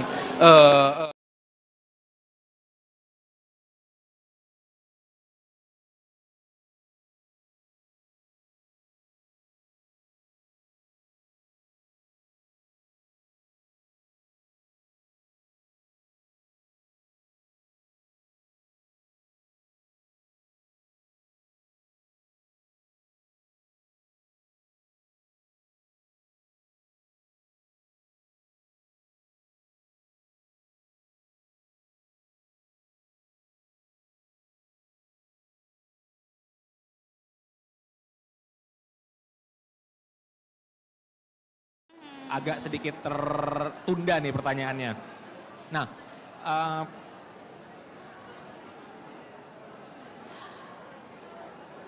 Untuk Kak tentunya Arya, kan kalau ini kan kalau kita melihat ya bagaimana kondisi selama 10 tahun kepemimpinan Pak Jokowi ya, ini kita juga melihat pastinya banyak hambatan-hambatan yang dilalui oleh kementerian-kementerian, DPR dan juga seluruh lembaga-lembaga pendukung pemerintahan tentunya. Ini kalau dari Kemenpora sendiri, selama Mbak menjabat sebagai staf sus, ada nggak sih pengalaman-pengalaman atau mungkin pembahasan-pembahasan apa di DPR RI ini yang agak sedikit berkesan buat Mbak? Jadi kebetulan selama menjabat sebagai staf khusus, kebetulan saya sudah di Kemenpora dari awal-awal Bapak Zainuddin Amali menjabat sebagai Menpora dan habis itu dilanjut oleh Mas Dito Aryo Tejo. Jadi sudah mengalami 2 tipe Menpora dalam satu periode yang sama dan hampir setiap ada RDP atau rapat kerja dengan Komisi 10 ya, mitra kita itu saya hadir kadang fisik maupun virtual selama masa pandemi kemarin. Pembahasannya kedua menteri ini memiliki ya perbedaan karena usia dan pengalaman, tetapi dua-duanya tuh to the point aja. Jadi nggak usah rapat panjang kali lebar, tetapi singkat, padat, efektif, efisien, yang mau disampaikan dan to the point aja gitu. Jadi nggak menghabiskan waktu, tetapi yang penting efektif, efisien. Nggak bertele-tele, efektif Iya. dan efisien ya Mbak ya? Iya benar. Nah kita kalau sebentar Mbak ya, kalau kita lanjutkan lagi nih melihat ke tayangan kita nih untuk pemirsa saat ini masih menantikan jalannya sidang tahunan dan kita lihat sudah banyak juga tamu-tamu dari duta besar negara-negara sahabat yang juga sudah hadir. petinggi. Dan memang kalau kita lihat waktunya hari ini adalah hari Jumat ya Anggun, ini waktunya agak sedikit mepet. Kayaknya mungkin nanti Bapak Presiden agak lebih cepat mungkin ngomongnya. Betul, dan sebagai informasi juga, nanti Presiden Joko Widodo beserta wakil itu akan meninggalkan area parlemen dahulu untuk melaksanakan sholat Jumat. Baru nanti akan kembali untuk sidang bersama dengan MPR, DPR RI dan juga DPD RI. Ini kalau Anggun boleh tanya ya tadi ya. Tanya-tanya kali, kita sambil ngobrol-ngobrol aja kali ya. Ke Mbak Shirley. Mbak Shirley, ini kan kita melihat bahwa di sini generasi emas ini sepertinya sudah di depan mata. Tapi dari segi SDM ya, apakah sebetulnya sudah memumpuni, sudah bisa menjawab tantangan untuk si generasi emas nanti? Kalau saya lihat optimis. Optimis ya? Optimis, karena generasi sekarang itu kritis banget ya nggak Mbak? Kritis dengan informasi yang begitu cepat, kritis, mungkin memang ada hal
Lagu Kebangsaan Indonesia Raya.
Mengheningkan Cipta dipimpin oleh Ketua MPR RI. Saudara-saudara sekalian, marilah sejenak kita menundukkan kepala seraya berdoa kehadirat Allah Subhanahu wa Ta'ala, Tuhan yang Maha Kuasa. Semoga arwah para pahlawan bangsa yang telah mendahului kita mendapatkan tempat yang mulia di sisinya. Dan semoga kita yang ditinggalkan selalu diberikan kesehatan dan kekuatan untuk melanjutkan perjuangan. Mengheningkan Cipta dimulai.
Selesai.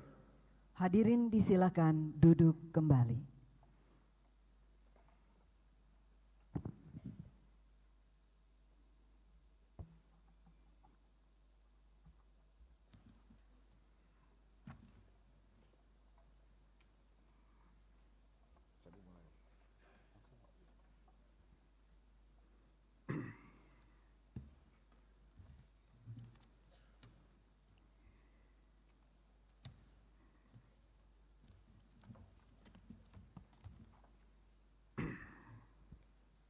Bismillahirrahmanirrahim. Assalamualaikum warahmatullahi wabarakatuh. Selamat pagi, salam sejahtera untuk kita sekalian. Shalom, Om Swastiastu, Namo Buddhaya, salam kebajikan. Yang kita hormati bersama, Presiden Republik Indonesia, Bapak Insinyur Haji Joko Widodo, beserta Ibu Iriana Joko Widodo. Wakil Presiden Republik Indonesia, Bapak Profesor Dr. Kiai Haji Ma'ruf Amin, beserta Ibu Wuri Ma'ruf Amin. Wakil Presiden Republik Indonesia ke-6, Bapak Jenderal TNI Purnawirawan Tri Sutrisno. Wakil Presiden Republik Indonesia ke-10 dan ke-12, Bapak Dr. Andes Haji Muhammad Yusuf Kalla. Wakil Presiden Republik Indonesia ke-11, Bapak Profesor Dr. Haji Budiono. Istri Wakil Presiden Republik Indonesia ke-9, Ibu Soraya Hamzahas. Yang kita banggakan, Ketua Dewan Perwakilan Rakyat, Ibu Dr. Honoris Causa Puan Maharani. Ketua Dewan Perwakilan Daerah, Bapak Insinyur Haji A.A. Lanyala Mahfud Mataliti. Ketua Badan Pemeriksa Keuangan, Ibu Dr. Insinyur Isma Yatun. Ketua Mahkamah Agung, Bapak Profesor Dr. Haji Muhammad Syarifuddin SH.MH. Ketua Mahkamah Konstitusi, Bapak Dr. Suhartoyo SH.MH. Ketua Komisi Yudisial, Bapak Profesor Amzulian Rifai SH, PSD. Para Wakil Ketua Majelis Permusyawaratan Rakyat, Dewan Perwakilan Rakyat, dan Dewan Perwakilan Daerah yang saya muliakan.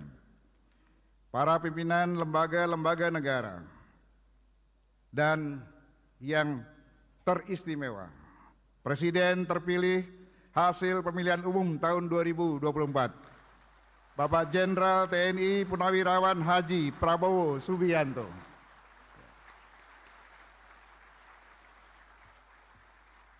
Para Ketua Umum Partai Politik, PLT Ketua Umum Partai Golkar, Dr. Agus Gumiwang Kartasasmita. Boleh tepuk tangan. Pak Bahlil ada enggak? Yang saya hormati dan kita banggakan, Ketua Umum Partai Gerindra, Jenderal TNI Purnawirawan Haji Prabowo Subianto. Ketua Umum Partai Nasdem, Dr. Honoris Causa, Dr. Andes Haji Surya Paloh. Ketua Umum Partai Kebangkitan Bangsa, Dr. Honoris Causa, Dr. Andes Haji Abdul Muhaimin Iskandar. Ketua Umum Partai Demokrat, Kandidat Dr. Haji Agus Harimurti Yudhoyono. Presiden Partai Keadilan Sejahtera, Haji Ahmad Saiku. Ketua Umum Partai Amanat Nasional, Dr. Honoris Causa Haji Zulkifli Hasan, SEMM. PLT Ketua Umum Partai Persatuan Pembangunan, Haji Muhammad Mardiono. Para anggota MPR, DPR, dan DPD yang kami muliakan, yang mulia para duta besar negara sahabat, para Menteri Kabinet Indonesia Maju, Panglima TNI dan Kapolri, para insan pers, media cetak dan elektronik, dalam dan luar negeri, para perwakilan teladan dari seluruh penjuru tanah air, para tamu undangan, serta teristimewa seluruh rakyat Indonesia yang berbahagia dimanapun Anda berada. Sidang majelis dan dewan, hadirin sekalian yang kami muliakan. Sesuai catatan daftar hadir yang disampaikan Sekretariat Jenderal, sampai saat ini telah hadir 528 anggota dari 711 anggota MPR, DPR, dan DPD. Dengan demikian, maka berdasarkan ketentuan pasal 66 ayat 5 Tata Tertib MPR dan pasal 281 ayat 1 Tata Tertib DPR serta pasal 256 ayat 5 Tata Tertib DPD, sidang telah memenuhi syarat untuk dibuka. Dengan mengucapkan Bismillahirrahmanirrahim, sidang tahunan MPR tahun 2024 dan sidang bersama DPR dan DPD tahun 2024 dengan agenda laporan kinerja lembaga-lembaga negara yang akan disampaikan oleh Presiden dan pidato kenegaraan Presiden dalam rangka memperingati hari ulang tahun ke-79 kemerdekaan Republik Indonesia kami buka dan dinyatakan terbuka untuk umum. Sidang majelis dan hadirin sekalian yang kami muliakan. Besok tanggal 17 Agustus 2024 kita akan merayakan sebuah momentum kesejahteraan yang maha penting, yaitu ulang tahun kemerdekaan Indonesia yang ke-79. Sebagai umat beragama, marilah kita songsong dan maknai hari yang sangat penting itu dengan berdoa dan mengucapkan rasa syukur yang mendalam atas segala rahmat dan karunia yang telah dianugerahkan Tuhan yang Maha Kuasa kepada bangsa kita. Kita meyakini bahwa kemerdekaan yang kita nikmati selain dari perjuangan kemerdekaan adalah atas rahmat Tuhan yang Maha Esa. Dirgahayu negara tercinta Republik Indonesia. Merdeka! Merdeka! Merdeka! Bunga kenanga kuncup terbuka, burung berkicau di atas batu. Sudah 70 tahun Indonesia merdeka. Mari wujudkan Nusantara baru, Indonesia maju. Buah durian dari Medan, makan di bawah pohon beringin di pinggir jalan. Selamat datang para tamu undangan dalam sidang tahunan. Saudara-saudara sidang majelis dan dewan, hadirin sekalian yang kami muliakan. Momentum peringatan ulang tahun kemerdekaan adalah wahana introspeksi dan mawas diri untuk meninjau kembali makna kemerdekaan dalam perjalanan kehidupan kebangsaan kita. Apakah dalam usaha menuju cita-cita bangsa itu kita telah bergerak maju signifikan atau justru mundur ke belakang? Cita-cita bangsa Indonesia sudah jelas sebagaimana dirumuskan dalam pembukaan Undang-Undang Dasar 1945, yakni melindungi bangsa dan segenap tumpah darah Indonesia, memajukan kesejahteraan umum, mencerdaskan kehidupan bangsa, dan ikut melaksanakan ketertiban dunia yang berdasarkan perdamaian abadi dan keadilan sosial. Landasan-landasannya pun telah kita tetapkan bersama.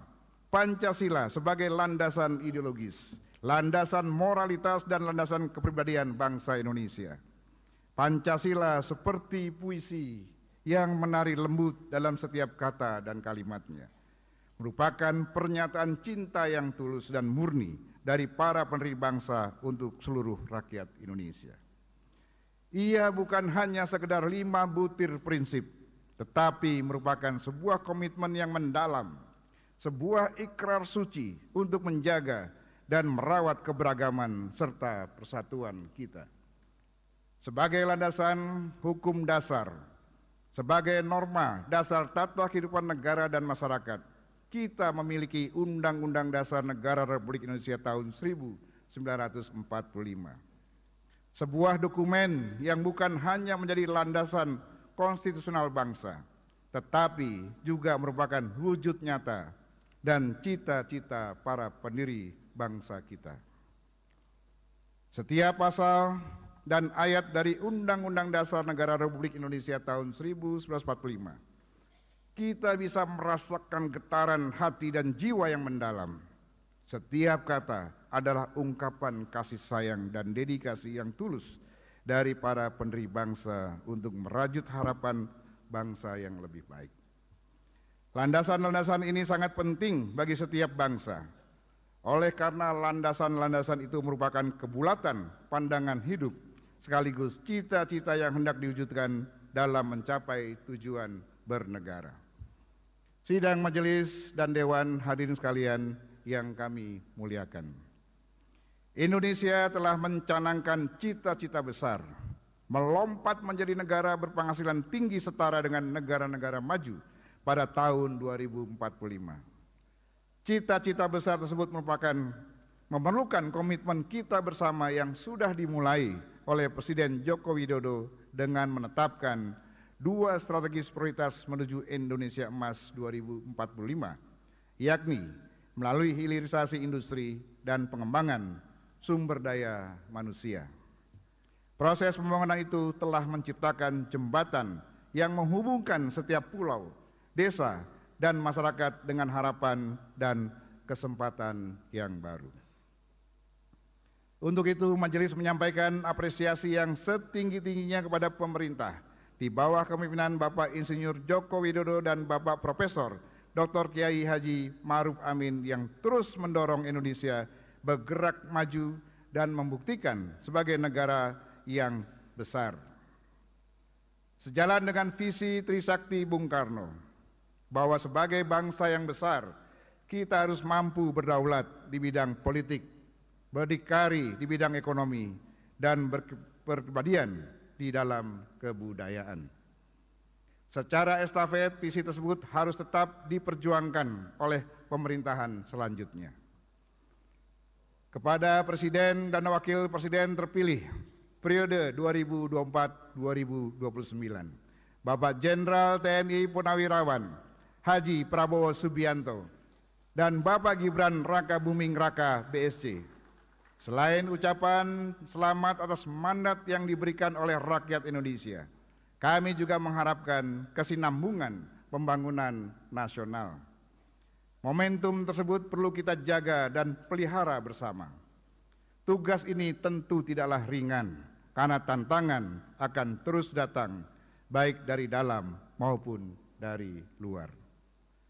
Dari Kertanegara ke istana, melalui perjuangan yang tiada tara, semoga visi misi Prabowo Gibran terlaksana untuk Indonesia Emas 2045.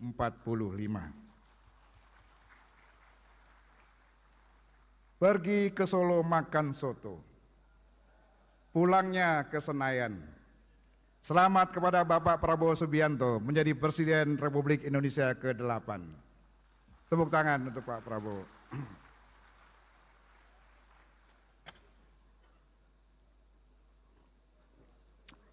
Sidang majelis dan dewan hadirin sekalian yang kami muliakan, memasuki usia kemerdekaan Indonesia yang ke-79. Tentunya tantangan ke depan semakin banyak dan perlu kita sikapi bersama. Untuk itu, keadilan sosial sebagai nilai fundamental Pancasila harus melandasi semua kebijakan dan perilaku, sekali lagi, perilaku penyelenggara negara, baik dalam bidang politik, ekonomi, hukum, maupun keamanan dan sosial budaya. Masih banyak pekerjaan rumah kita ke depan, pemerataan dan keadilan yang belum sepenuhnya dapat kita rasakan atau dirasakan oleh seluruh elemen masyarakat, dari Sabang hingga Merauke. Sayup-sayup masih kita mendengarkan aspirasi rakyat yang menyuarakan kerinduan akan kedamaian, keadilan, dan kesejahteraan. Mereka mendambakan sebuah negara yang tidak hanya berkembang dari segi ekonomi, tetapi juga dalam aspek moralitas dan integritas. Rakyat kita mengharapkan agar pemerintah dapat menghadirkan kebijakan yang memperhatikan kesejahteraan seluruh lapisan masyarakat, termasuk mereka yang berada di garis depan perjuangan melawan kemiskinan dan ketidakadilan. Rakyat mendambakan sistem hukum dan pemerintahan yang benar-benar adil, inklusif, di mana setiap individu, kelompok dan golongan mendapatkan kesetaraan hak dan kewajiban tanpa diskriminasi. Meningkatnya populasi penduduk dunia khususnya di Indonesia akan membutuhkan daya dukung bahkan pangan yang besar. Pada saat bersamaan sektor pertanian sebagai penopang ketahanan pangan justru menghadapi beragam tekanan. Mulai dari makin sempitnya lahan pertanian, stagnasi produksi, meningkatnya frekuensi hama dan penyakit tumbuhan, makin mahalnya biaya produksi, serta ancaman perubahan iklim. Untuk menghindari resiko krisis pangan di masa yang akan datang, kita perlu menyiapkan strategi besar untuk menciptakan kedaulatan pangan Indonesia, bukan sekedar ketahanan pangan yang acap kali mengandalkan import bahan-bahan pangan dari luar negeri. Kemajuan teknologi, khususnya teknologi informasi, juga diharapkan menjadi solusi bagi berbagai persoalan yang kita hadapi saat ini.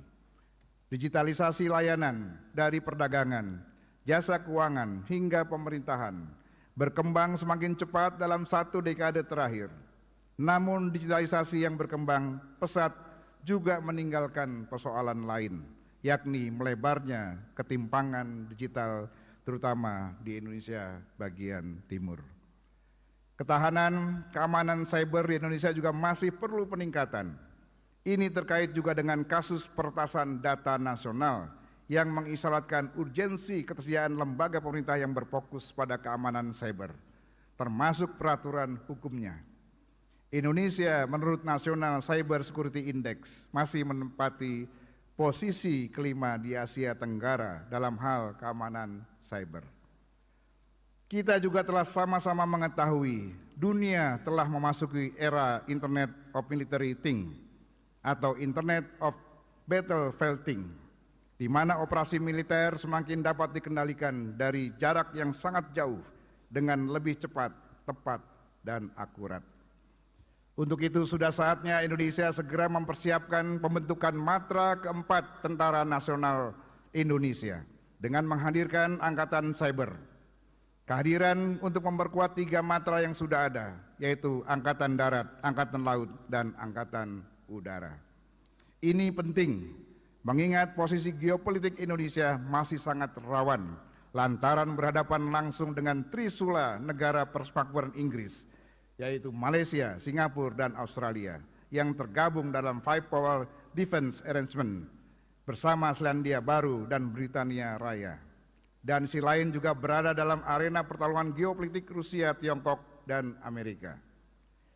Di bidang energi, Indonesia telah berkomitmen secara bertahap menekan emisi gas kaca dengan mengurangi porsi penggunaan energi fosil dan mulai beralih pada energi baru terbarukan. Transisi energi ini merupakan pekerjaan besar yang membutuhkan investasi sangat besar dan tidak akan tuntas hanya dalam 3 sampai 5 tahun. Strategi hilirisasi industri sudah memberikan hasil positif berupa nilai investasi pada industri pengolahan mineral yang meningkat pesat. Nilai ekspor nikel juga tumbuh sangat tinggi, yang membuat Indonesia menjadi negara penghasil terbesar nomor 1, penghasil nikel terbesar nomor 1 di dunia. Di usia yang 79, Indonesia juga menyambut babak baru dalam membangun ibu kota Nusantara, IKN, menjadi simbol harapan dan tekad kita bersama untuk masa depan. IKN bukan sekedar sebuah nama atau lokasi di peta, melainkan sebuah halaman kosong dalam buku sejarah kita yang menunggu untuk kita tulis dengan cerita-cerita kebanggaan, keberhasilan, dan cinta yang tidak berkesudahan. Kita tidak mewariskan sebuah kota, tetapi kita mewariskan harapan dan cita-cita. Kita mewariskan sebuah tempat di mana anak-anak kita tumbuh dengan mimpi-mimpi besar. Marilah kita terus melangkah maju dengan penuh keyakinan, menjadikan IKN sebagai pusat kekuatan dan inspirasi. Marilah kita jaga dan rawat warisan ini, agar kelak ketika anak cucu kita memandang langit IKN, mereka tidak hanya melihat kota yang megah, tapi juga merasakan denyut jantung bangsa ini untuk masa depan yang lebih gemilang. Berpindah alamat ke hutan belantara, menapak langkah membangun asa. IKN jadi ibu kota negara, semangat baru untuk Indonesia Raya. Sidang majelis dan dewan, hadirin sekalian yang kami muliakan. Di tengah-tengah kemajuan dan perubahan zaman yang begitu cepat, marilah kita sejenak berkontemplasi, baik sebagai individu maupun sebagai bagian dari keseluruhan sebuah bangsa yang besar. Marilah kita memulai dengan mengamati nilai-nilai dasar yang menyatukan kita sebagai bangsa. Pancasila sebagai dasar dan ideologi negara adalah cermin dari cita-cita luhur bangsa Indonesia yang menjadi bintang penuntun arah dan perjalanan bangsa. Pancasila adalah panduan moral dan etika yang harus kita hayati dan amalkan dalam kehidupan berbangsa dan bernegara. Dalam setiap denyut jantung bangsa ini, begitu indahnya bila Pancasila tidak sekedar menjadi dokumen sejarah, tetapi sebagai sebuah jiwa yang wajib kita praktikkan dalam kehidupan kemasyarakatan, kebangsaan, dan kenegaraan kita. Setiap sila adalah cermin dari keindahan dan kemuliaan hati dan perbuatan kita. Ketuhanan yang Maha Esa mengajarkan kita untuk mencintai dan menghormati prinsip ketuhanan yang bersifat universal dengan mengamalkan keluhuran ajaran agama dan kepercayaan masing-masing. Kemanusiaan yang adil dan beradab menumbuhkan rasa cinta kasih kita kepada sesama, rasa empati dan menghargai perbedaan sebagai hiasan yang memperkaya kebersamaan. Persatuan Indonesia bagaikan sebuah simponi indah yang menyatukan melodi-melodi berbeda dari Nusantara kita. Dalam keberagaman kita menemukan kekuatan dalam persatuan. Kita menemukan cinta yang tiada tara. Mari kita jaga persatuan ini dengan sepenuh hati.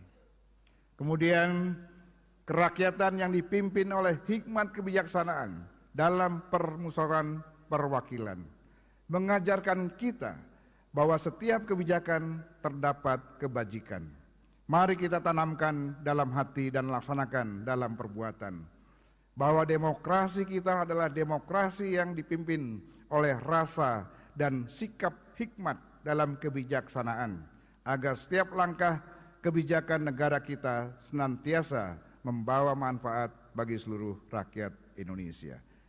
Dan yang berikutnya adalah keadilan sosial bagi seluruh rakyat Indonesia. Adalah peneguhan kepada keadilan dan kesejahteraan untuk seluruh rakyat Indonesia. Seperti arus sungai yang membawa kehidupan bagi setiap lembah yang dilaluinya. Mari kita pastikan setiap individu, kelompok, dan golongan mendapatkan hak dan kesempatan yang sama tanpa memandang latar belakang. Dengan penuh semangat dan keikhlasan, marilah kita aktualisasikan nilai-nilai Pancasila dalam setiap tindakan, kata, keputusan, serta kebijakan kita. Biarlah Pancasila tetap menjadi cahaya yang membimbing kita dalam gelapnya ketidakpastian, menjadi pelabuhan menenangkan di tengah badai perubahan, dan menjadi lambang cinta yang abadi bagi bangsa kita. Ini adalah saat yang tepat untuk mengingatkan diri kita semua akan tanggung jawab kemanusiaan, kemasyarakatan, dan kebangsaan kita. Tidak ada yang lebih penting dari kesadaran bahwa setiap tindakan dan keputusan memiliki dampak terhadap masa depan bangsa. Sekali lagi, memiliki dampak terhadap masa depan bangsa. Dengan tekad dan semangat kembali kepada Pancasila sebagai jati diri bangsa itulah, mari kita melangkah ke muka menyongsong masa depan dengan penuh harapan dan keyakinan bahwa kita dapat mewujudkan Indonesia yang lebih adil, makmur, dan bersatu serta berkeadilan. Saudara-saudara sidang majelis dewan, hadirin sekalian yang kami muliakan. Dalam sejarah perjalanan bangsa, MPR telah menjadi pilar utama yang mengarahkan kebijakan negara dan membuktikan bahwa setiap langkah kebangsaan dalam berbangsa dan bernegara sesuai dengan prinsip-prinsip konstitusi. Konstitusi adalah peta jalan bangsa, sebuah dokumen hidup yang menjadi pegangan dari setiap aspek kehidupan bernegara. Tugas utama MPR adalah menjaga nilai-nilai yang terkandung dalam konstitusi tetap relevan dengan dinamika zaman. Sebagai rumah kebangsaan, pengamal ideologi Pancasila dan kedaulatan rakyat, MPR menjadi representasi kebangsaan yang menjalankan mandat konstitusional guna menjembatani berbagai arus perubahan, pemikiran, aspirasi masyarakat dan daerah. Di tengah dinamika zaman, peran MPR menjadi sangat krusial. MPR adalah lembaga yang menjaga harmoni Pancasila dan Undang-Undang Dasar Negara Republik Indonesia tahun 1945. MPR adalah forum permusyawaratan yang menyatukan suara rakyat dan memastikan bahwa setiap keputusan yang diambil mencerminkan kepentingan bersama. Asistensi MPR menjadi ruang aktualisasi sekaligus untuk memastikan aspirasi dan kepentingan rakyat secara umum terakomodir dalam proses pelaksanaan kebijakan-kebijakan nasional. Jalinan konstitusional tersebut memerlukan sebuah haluan negara untuk memastikan bahwa visi berbangsa dan bernegara tetap terarah dan konsisten dengan nilai-nilai Pancasila dan Undang-Undang Dasar Negara Republik Indonesia tahun 1945. Jalinan antara Pancasila yang berisi nilai-nilai falsafah, Undang-Undang Dasar Negara Republik Indonesia tahun 1945 yang mengandung hukum dasar tertulis dan haluan negara adalah jantung dari praktik kehidupan berbangsa dan bernegara kita. Haluan negara merupakan guidance principle untuk menjalankan pembangunan nasional dan penyelenggaraan pemerintah Indonesia yang berkelanjutan. Ide dasar menghadirkan kembali haluan negara merupakan wujud kepedulian MPR dalam rangka mempercepat terwujudnya masyarakat Indonesia yang sejahtera, adil, makmur pada tahun 2045. Mari kita semua dengan penuh kesadaran dan komitmen menjaga dan merawat jalinan antara Pancasila, Undang-Undang Dasar Negara Republik Indonesia tahun 1945 dan haluan negara. Marilah kita biarkan cahaya Pancasila menerangi jalan kita. Nadi Undang-Undang Dasar Negara Republik Indonesia tahun 1945 menjadi keseimbangan. Dan haluan negara adalah jembatan menuju masa depan untuk menggenggam erat cita-cita luhur yang telah ditetapkan dan menjadikannya sebagai api yang terus membakar semangat kita. Setiap kebijakan, setiap program yang kita jalankan adalah cermin dari tekad kita untuk menjaga keutuhan dan kedaulatan bangsa, serta mengantarkan rakyat menuju kesejahteraan yang merata. Dengan mengucapkan Bismillahirrahmanirrahim, kami sampaikan pada forum yang mulia ini bahwa MPR telah menyusun rancangan pokok-pokok haluan negara tersebut yang akan disampaikan dalam sidang akhir masa jabatan MPR RI periode 2019-2024 untuk menjadi rekomendasi pembahasan dan putusan bagi MPR Republik Indonesia periode berikutnya. Insya Allah dengan adanya pokok-pokok haluan negara akan menghasilkan penataan dan pengaturan kembali penyelenggaraan negara yang harmonis, demokratis dan berkualitas, karena pokok-pokok haluan negara akan menjadi pokok panduan bagi seluruh penyelenggara negara. Dengan haluan negara sebagai kompas kita, Indonesia akan terus maju, menggapai bintang-bintang dan menyongsong hari esok dengan penuh keyakinan dan kebanggaan. Saudara-saudara sekalian, Bapak Presiden yang saya hormati, sidang majelis dan dewan hadirin semua yang kami muliakan. Sebagai perwujudan dari fungsi-fungsi utama MPR dalam rangka mengemban representasi rakyat dan bentuk dari penjelmaan seluruh rakyat Indonesia, pimpinan MPR telah melaksanakan silaturahmi kebangsaan, melakukan dialog konstruktif kebangsaan kepada tokoh-tokoh nasional dan bapak bangsa guna memperoleh pandangan dan saran serta pertimbangan untuk kemajuan bangsa Indonesia.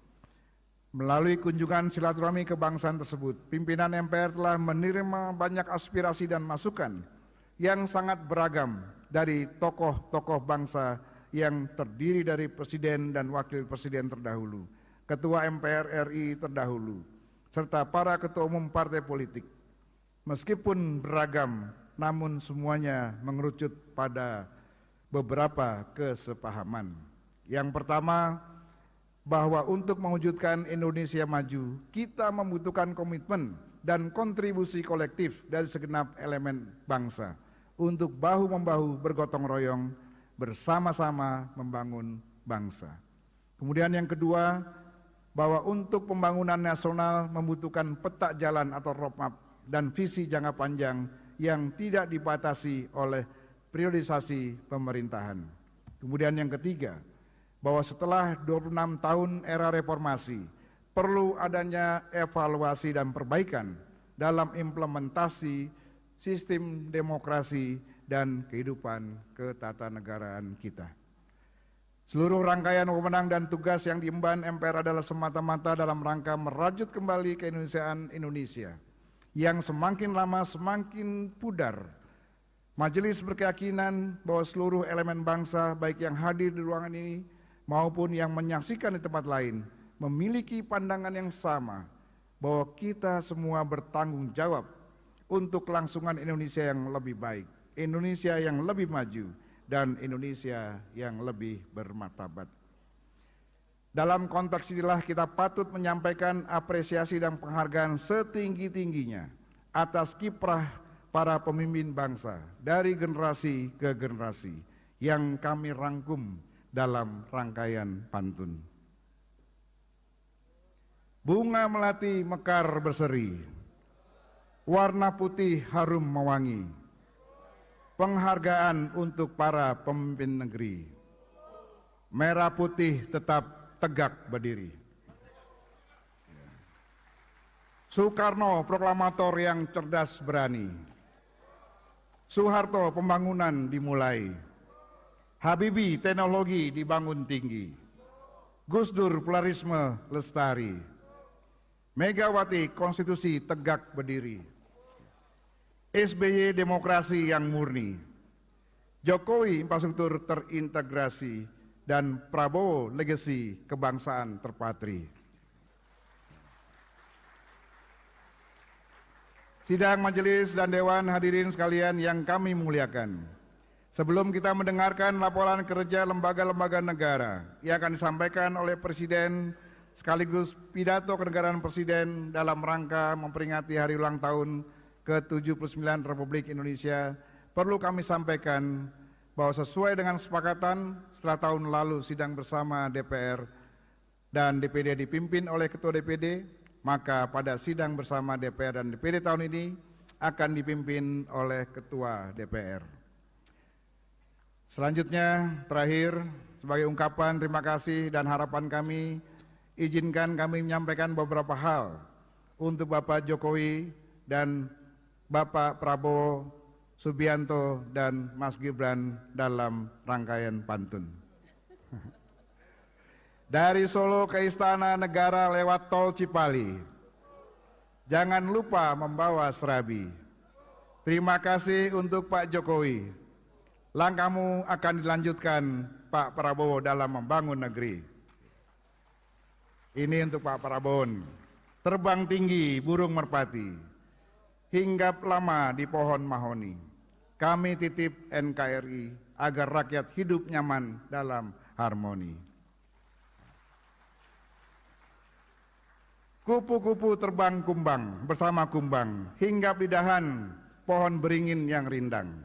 Para calon menteri tak perlu bimbang, berbaik-baiklah ke presiden sekarang dan yang akan datang. Burung merpati terbang di atas sawah, purnama datang dari negeri sebelah. Koalisi calon kepala daerah masih bisa berubah.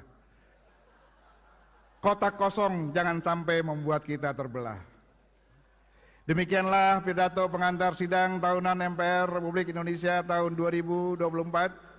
Semoga Allah Subhanahu wa Ta'ala, Tuhan yang Maha Kuasa, senantiasa melimpahkan rahmat dan hidayahnya kepada kita semua.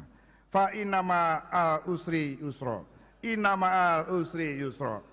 Sesungguhnya di dalam setiap kesempitan terdapat kelapangan, dan di dalam setiap persoalan selalu ada jalan keluar. Gaudere cum gaudentibus, plere cum plentibus. Bergembiralah bersama rakyat yang sedang bergembira. Menangislah bersama rakyat yang sedang menangis. Wabillahi taufiq wa hidayah. Wassalamualaikum warahmatullahi wabarakatuh.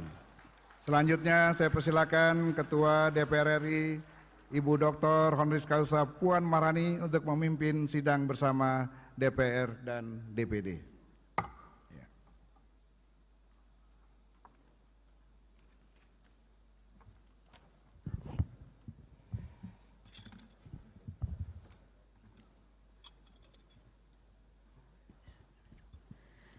Terima kasih kami sampaikan kepada Ketua MPR RI, palu sidang telah kami terima dan sidang kami lanjutkan. Assalamualaikum warahmatullahi wabarakatuh. Salam sejahtera untuk kita semua. Om Swastiastu, Namo Buddhaya, salam kebajikan. Yang kami hormati Presiden Republik Indonesia Bapak Insinyur Haji Joko Widodo beserta Ibu Iriana Joko Widodo. Yang kami hormati Wakil Presiden Republik Indonesia Bapak Profesor Dr. Kiai Haji Ma'ruf Amin beserta Ibu Wuri Ma'ruf Amin. Yang kami hormati Wakil Presiden Republik Indonesia ke-6 Bapak Jenderal TNI Purnawirawan Tri Sutrisno. Yang kami hormati Wakil Presiden Republik Indonesia ke-10 dan ke-12 Bapak Dr. Andes Haji Muhammad Yusuf Kalla.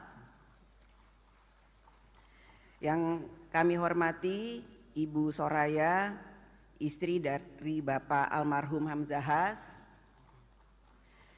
Yang kami hormati Ketua Majelis Permusyawaratan Rakyat Republik Indonesia Bapak Dr. Haji Bambang Susatyo. Yang kami hormati Ketua Dewan Perwakilan Daerah Republik Indonesia Bapak Insinyur Haji A.A. Lanyala Mahmud Mataliti. Yang kami hormati Ketua Badan Pemeriksa Keuangan Republik Indonesia Ibu Dr. Insinyur Ismayatun. Yang kami hormati Ketua Mahkamah Agung Republik Indonesia Bapak Profesor Dr. Haji Muhammad Syarifuddin SH. Yang kami hormati Ketua Mahkamah Konstitusi Republik Indonesia Bapak Dr. Suhartoyo. Yang kami hormati Ketua Komisi Yudisial Republik Indonesia Bapak Profesor Amzulian Rifai. Yang kami hormati para Wakil Ketua Majelis Permusyawaratan Rakyat Indonesia, para Wakil Ketua Dewan Perwakilan Rakyat Indonesia dan Dewan Perwakilan Daerah Republik Indonesia, para pimpinan lembaga negara.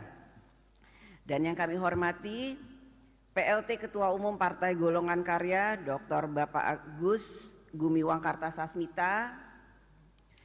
Yang kami hormati Ketua Umum Partai Gerindra Bapak Jenderal TNI Purnawirawan Haji Prabowo Subianto. Yang kami hormati Ketua Umum Partai Kebangkitan Bangsa Bapak Dr. Honoris Causa Dr. Andes Haji Abdul Muhaimin Iskandar. Yang kami hormati Ketua Umum Partai Demokrat Bapak Haji Agus Harimurti Yudhoyono. Yang kami hormati Presiden Partai Keadilan Sejahtera Bapak Haji Ahmad Saiku. Yang kami hormati Ketua Umum Partai Amanat Nasional Bapak Dr. Honoris Causa Haji Zulkifli Hasan.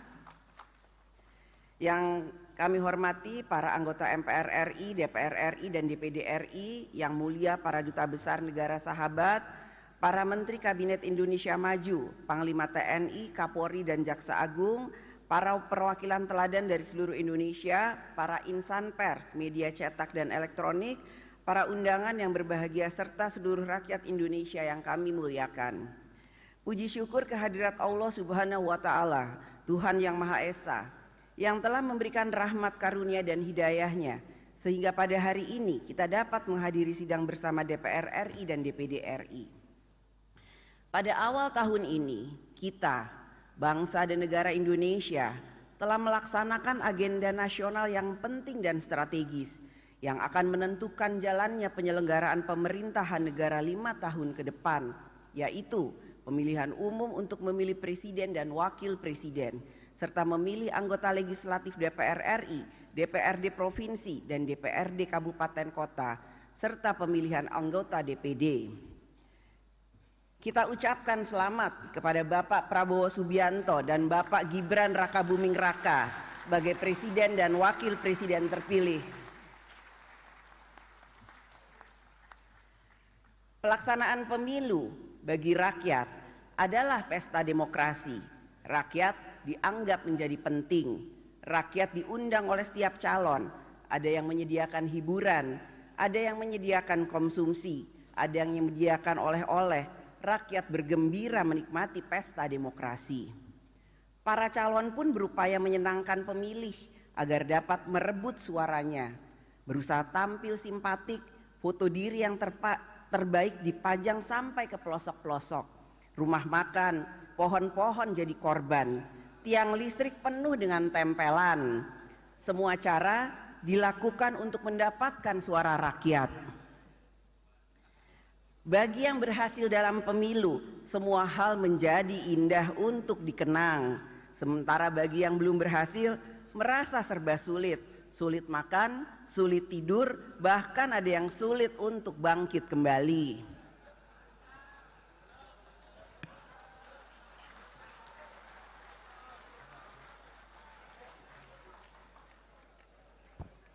Itulah potret pemilu tahun 2024.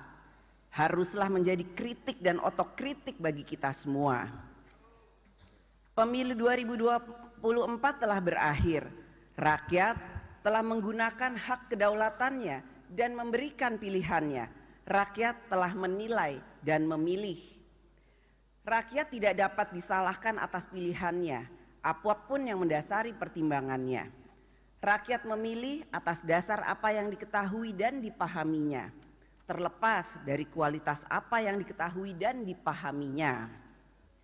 Pengalaman demokrasi sudah panjang, pemilu telah dilaksanakan berkali-kali. Bahkan sebelum era reformasi, pemilu juga sudah dilaksanakan dan rakyat juga memberikan pilihannya melalui pemilu. Apakah pemilu saat itu memenuhi syarat-syarat pemilu yang bebas, jujur dan adil? Silakan dijawab. Pemilu yang berkualitas tidak dapat hanya dilihat dari partisipasi rakyat dalam memilih, akan tetapi harus dilihat dan dinilai juga dari kebebasan rakyat untuk memilih, yaitu apakah rakyat dapat memilih dengan bebas, jujur, adil, tanpa paksaan, tanpa dikendalikan, dan tanpa rasa takut.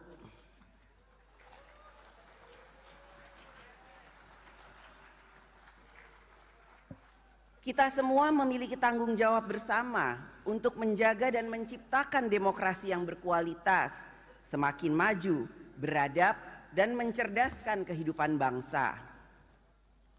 Menang kalah selalu ada dalam pemilu, karenanya kita dituntut untuk memiliki etika politik, siap kalah dan siap menang. Siap bertanding dan siap juga untuk bersanding.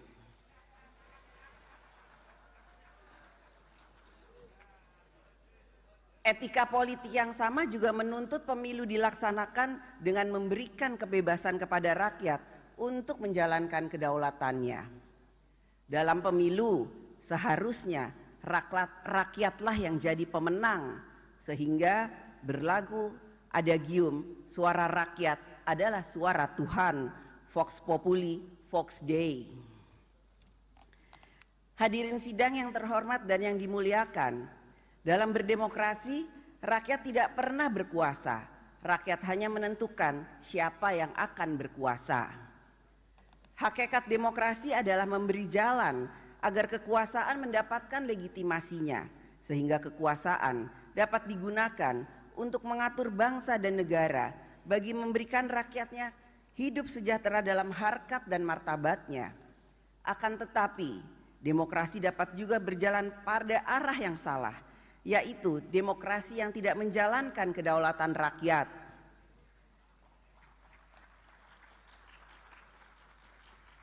Konstitusi kita telah meletakkan prinsip dasar berdemokrasi, yaitu bahwa kedaulatan berada di tangan rakyat, bahwa Indonesia adalah negara hukum, segala warga negara bersamaan kedudukannya di dalam hukum. Konstitusi kita telah mengatur bagaimana kedaulatan rakyat harus dijalankan secara kolektif dengan prinsip check and balances pada cabang-cabang kekuasaan negara eksekutif, legislatif, dan yudikatif. Keseimbangan kekuasaan antar cabang-cabang kekuasaan negara eksekutif, legislatif, dan yudikatif dapat berjalan dengan baik apabila politik berbangsa dan bernegara berlangsung secara demokratis, yaitu demokrasi kerakyatan yang dipimpin oleh hikmat kebijaksanaan dalam permusyawaratan perwakilan. Hikmat kebijaksanaan adalah suatu kesadaran akan pentingnya nilai-nilai dalam berbangsa dan bernegara, sehingga politik berbangsa dan bernegara dijalankan dengan menjunjung nilai-nilai yang beradab, bermartabat, beretika, sehingga perjuangan politik memiliki makna membangun peradaban. Suatu prinsip yang dikatakan Soekarno dalam pidato 1 Juni 1945, yaitu bahwa demokrasi kita adalah permusyawaratan yang memberi hidup, yang mampu mendatangkan kesejahteraan sosial bagi seluruh rakyat Indonesia. Negara Indonesia bukan satu negara untuk satu orang, bukan satu negara untuk satu golongan, akan tetapi kita mendirikan negara semua buat semua, satu buat semua, semua buat satu. All for one, one for all. Seorang negarawan akan memikirkan masa depan negara yang harus lebih baik, sedangkan politisi akan memikirkan masa depan hasil pemilu yang harus lebih baik. Visi tanpa kekuasaan menjadi sia-sia, kekuasaan tanpa visi menjadi sewenang-wenang. Oleh karena itu, untuk menjalankan praktek politik kekuasaan dalam sistem pemerintahan presidensial dengan keseimbangan cabang-cabang kekuasaan, maka kita membutuhkan negarawan yang politisi dan politisi yang negarawan. Sehingga kekuasaan negara dijalankan untuk kebaikan yang lebih besar, bukannya untuk membesarkan diri sendiri, kelompok, maupun kepentingan tertentu.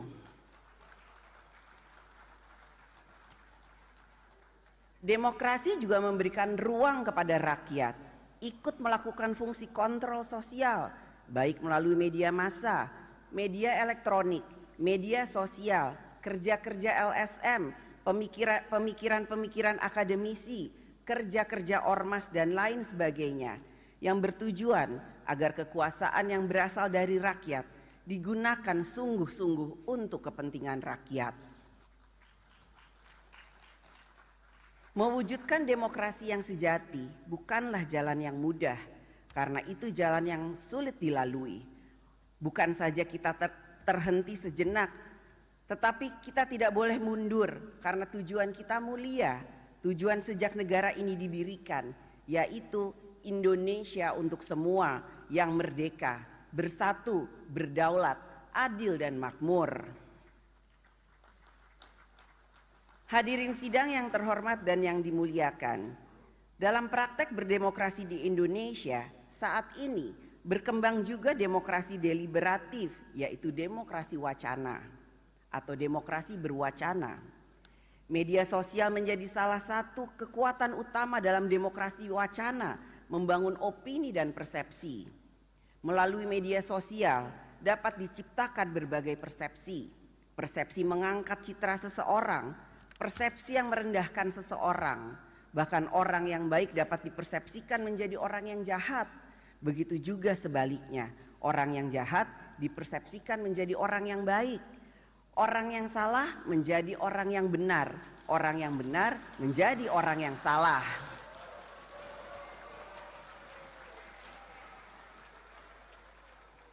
Demokrasi wacana bukanlah kebebasan tak terbatas.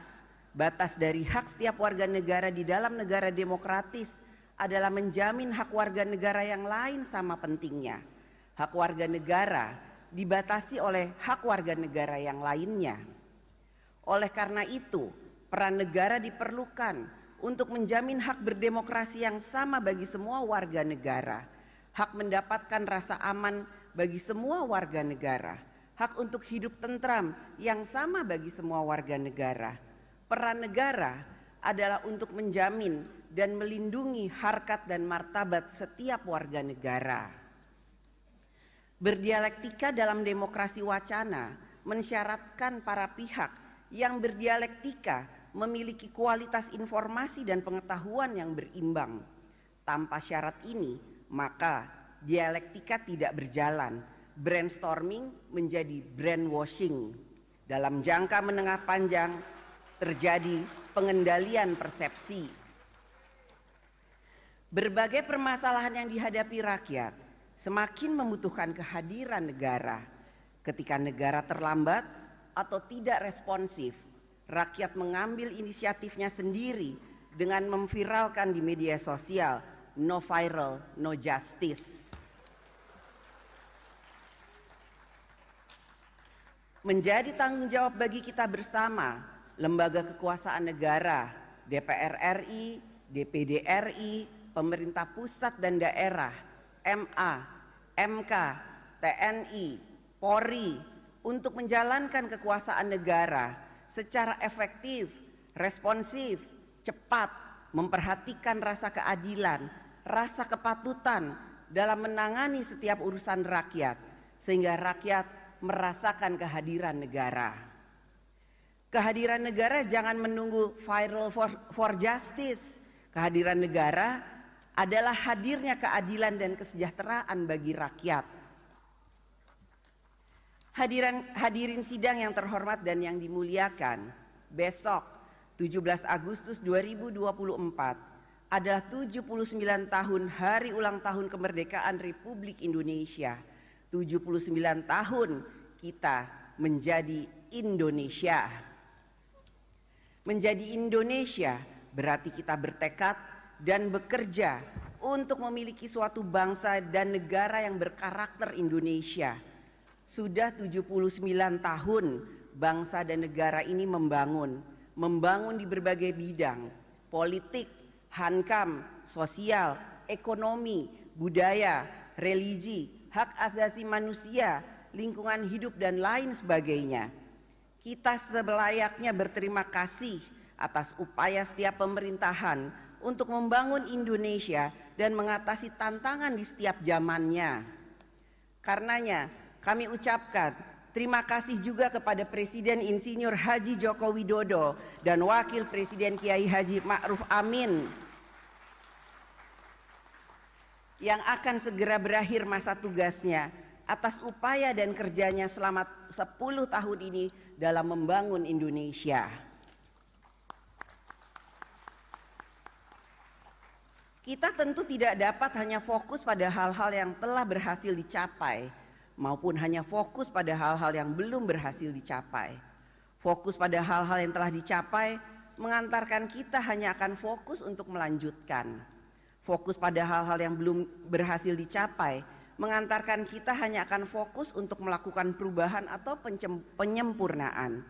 Jadi, di antara yang akan melanjutkan dan yang akan melakukan perubahan atau penyempurnaan masih terdapat pengaruh utamaan yang lain, yaitu progresif, yang berarti maju berkembang dan berkembang untuk maju. Maju berarti menjadi berkualitas, berkembang berarti menjadi inklusif. Pembangunan yang berkualitas ditandai dengan kehidupan rakyat yang semakin makmur, sejahtera, mudah dalam berbagai urusan. Negara hadir untuk berpihak kepada rakyat. Pembangunan yang inklusif ditandai dengan kesempatan yang luas bagi seluruh lapisan masyarakat untuk ikut berpartisipasi dan menikmati hasil-hasil pembangunan. Petani, nelayan, buruh, rakyat kecil, guru, PNS, swasta dan lain sebagainya. Semua dapat berpartisipasi dan menikmati kesejahteraan, termasuk juga kaum perempuan.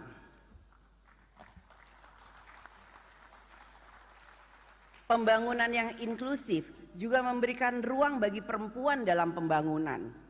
Keikutsertaan perempuan bukanlah sebagai bentuk afirmatif, akan tetapi sebagai bentuk kesadaran kita bersama bahwa peran laki-laki dan perempuan setara kedudukannya dalam membangun bangsa dan negara. Saat ini masih banyak ditemukan cara pikir yang seperti ini. The happiness of man is I will. The happiness of woman is he wills. Seolah-olah hanya ada his story, tidak ada her story.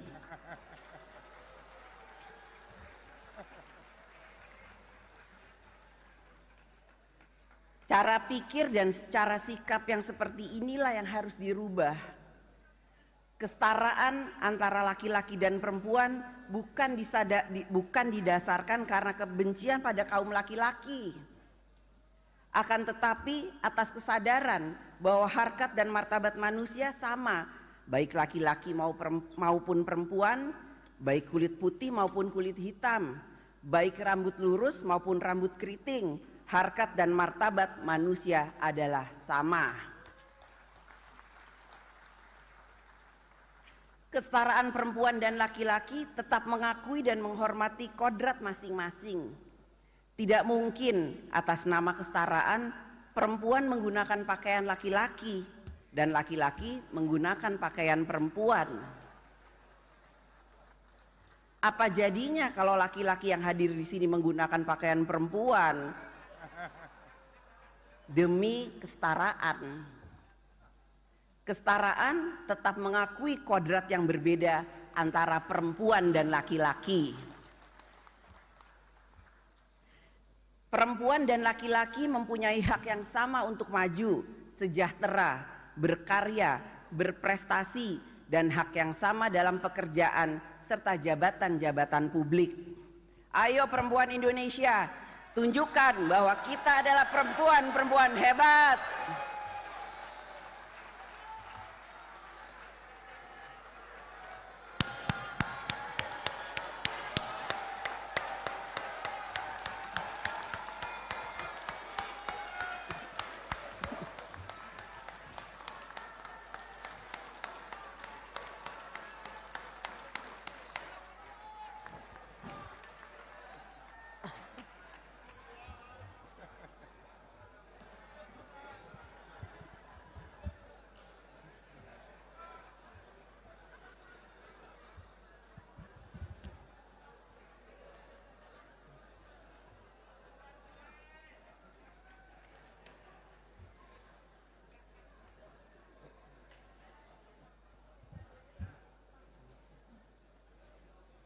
Hadirin sidang yang terhormat dan yang dimuliakan, pembangunan nasional ke depan memiliki sejumlah agenda strategis. Kita perlu mempersiapkan dan memperkuat sumber daya manusia Indonesia yang siap menghadapi perkembangan zaman yang ditandai dengan kemajuan teknologi, persaingan global, ekonomi digital, ekonomi disruptif, generasi muda yang terus bertumbuh dengan karakternya. Sumber daya manusia Indonesia yang tangguh akan menjadi penggerak kemajuan Indonesia. Ke depan, kita juga harus memiliki pilar perekonomian nasional yang semakin kuat. Hilirisasi tidak hanya terbatas pada mineral, hilirisasi pertanian, perikanan, perkebunan, dan lain sebagainya. Sehingga perekonomian nasional semakin berkualitas dan inklusif. Kita harus dapat menyelesaikan masalah-masalah struktural dalam membangun kedaulatan pangan, mengatasi ketimpangan sosial, dan penciptaan lapangan kerja, sehingga derajat hidup rakyat semakin sejahtera dan dimudahkan. Pemerataan pembangunan di daerah harus dapat semakin cepat dilakukan. Politik anggaran semakin diarahkan memperkuat kemampuan daerah dalam membangun. Tidak akan ada kemajuan Indonesia tanpa kemajuan daerah yang berkualitas dan inklusif. Kita juga harus melakukan pembangunan karakter bangsa. nation and character building. Dengan nation dan character building, maka akan memperkuat cara pikir, cara kerja, dan cara hidup bangsa yang memberikan self-respect kepada bangsa sendiri, memberikan self-confidence kepada diri bangsa sendiri, dan memberikan kesanggupan untuk mandiri.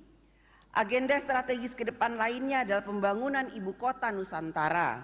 Keberhasilan pembangunan ibu kota Nusantara selain membutuhkan perencanaan dan manajemen sumber daya yang baik, skenario pembiayaan yang berkelanjutan, dukungan investasi juga akan sangat ditentukan oleh dukungan dari seluruh pemangku kepentingan dan seluruh anak bangsa untuk dapat selaras dalam memaknai ibu kota negara sebagai agenda kita bersama dalam membangun ekonomi bangsa Indonesia ke depan dan momentum dalam melaksanakan paradigma pemerataan pembangunan nasional.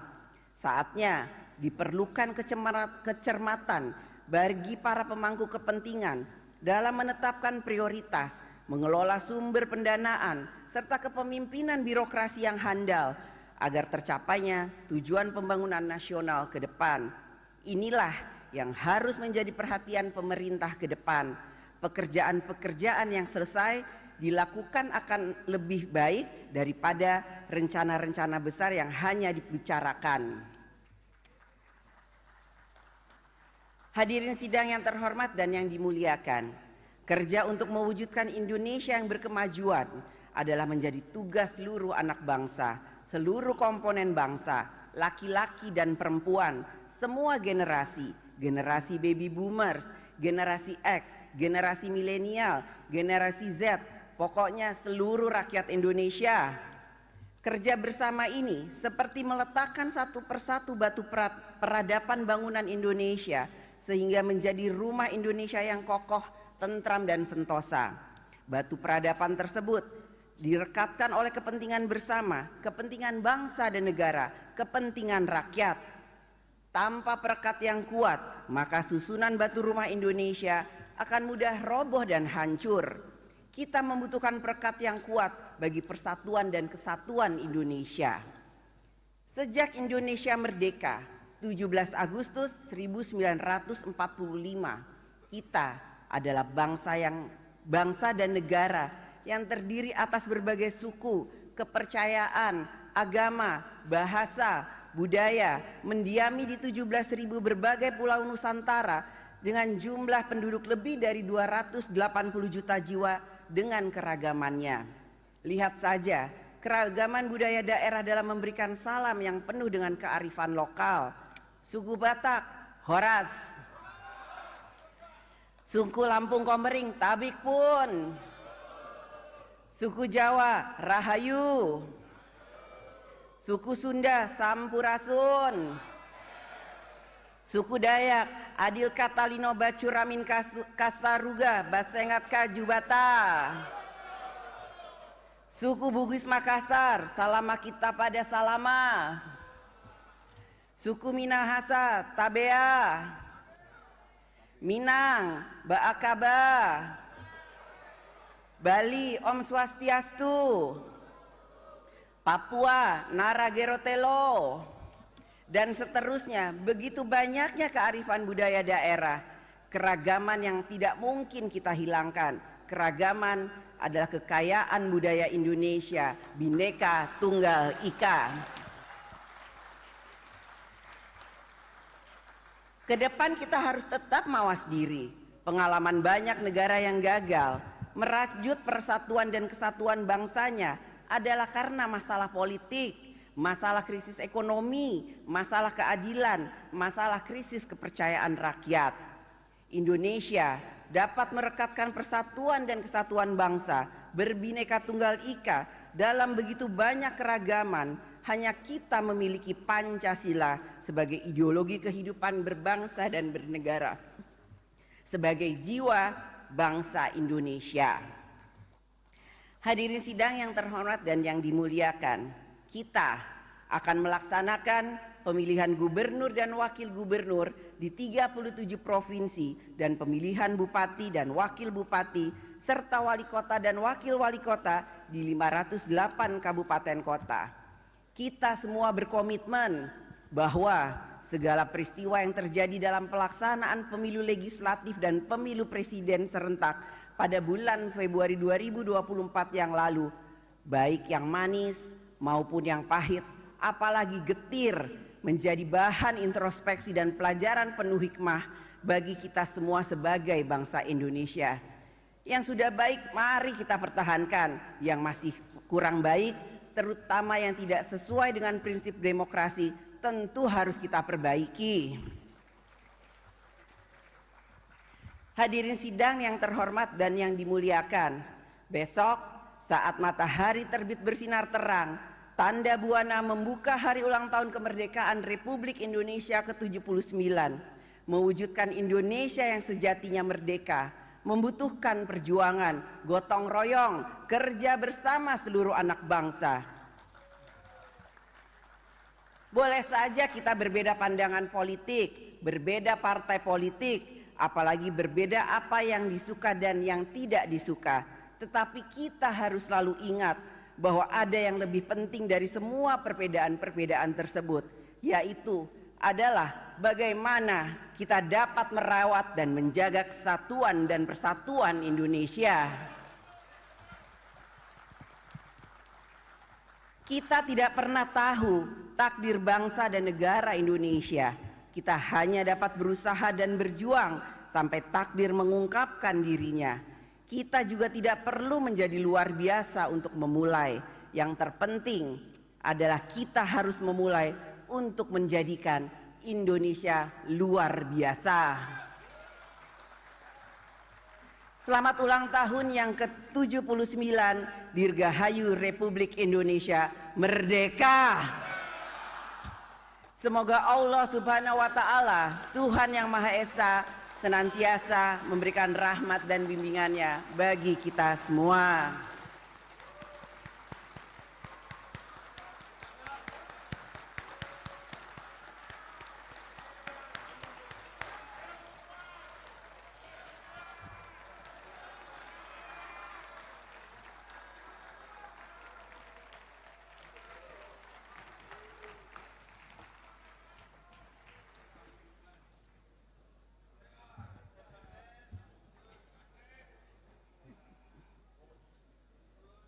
Saudara Presiden dan Saudara Wakil Presiden, hadirin peserta sidang yang terhormat, kini tiba saatnya kami mempersilahkan Saudara Presiden untuk menyampaikan pidato tentang penyampaian laporan kinerja lembaga-lembaga negara dan pidato kenegaraan dalam rangka hari ulang tahun ke-79 kemerdekaan Republik Indonesia di hadapan sidang tahunan MPR RI dan sidang bersama DPR RI dan DPD RI hari ini. Kepada Saudara Presiden, kami persilahkan.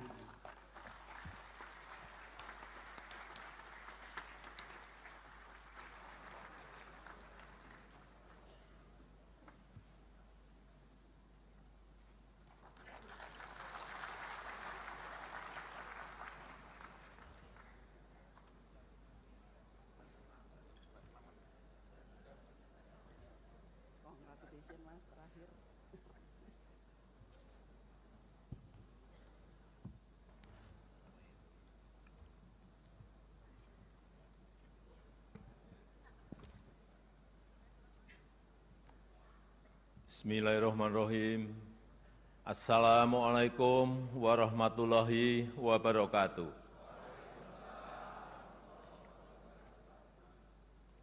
Selamat pagi, salam sejahtera bagi kita semuanya. Shalom, Om Swastiastu, Namo Buddhaya, salam kebajikan. Yang saya hormati Wakil Presiden Republik Indonesia, Bapak Profesor Dr. Kiai Haji Ma'ruf Amin, beserta Ibu Hajah Wuri Ma'ruf Amin.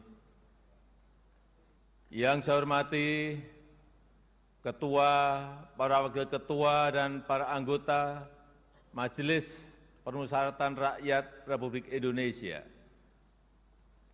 Yang saya hormati Ketua, para Wakil Ketua, dan para anggota Dewan Perwakilan Rakyat Republik Indonesia. Yang saya hormati Ketua, para Wakil Ketua, dan para anggota Dewan Perwakilan Daerah Republik Indonesia, yang saya hormati ketua, para wakil ketua, dan para anggota lembaga-lembaga negara, yang saya hormati Bapak Jenderal TNI Purnawirawan Tri Sutrisno, yang saya hormati Bapak Haji Muhammad Yusuf Kalla, yang saya hormati Ibu Soraya Hamsahas, yang saya hormati Yang Mulia para Duta Besar negara-negara sahabat dan para pimpinan perwakilan badan dan organisasi internasional, yang saya hormati para Menteri Kabinet Indonesia Maju, Jaksa Agung, Panglima TNI, Kapolri, dan Kabin, yang saya hormati para Ketua Umum Partai Politik, Bapak Ibu, Saudara-saudara sebangsa dan setanah air, para hadirin dan undangan yang saya muliakan. Tahun ini genap 10 tahun saya menjabat sebagai Presiden Republik Indonesia.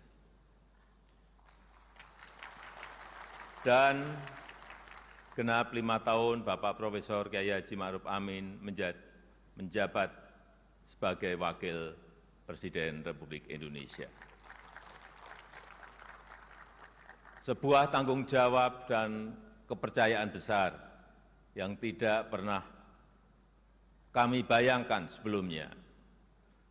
Sebuah mandat dan amanah besar yang tidak pernah kami pikirkan sebelumnya.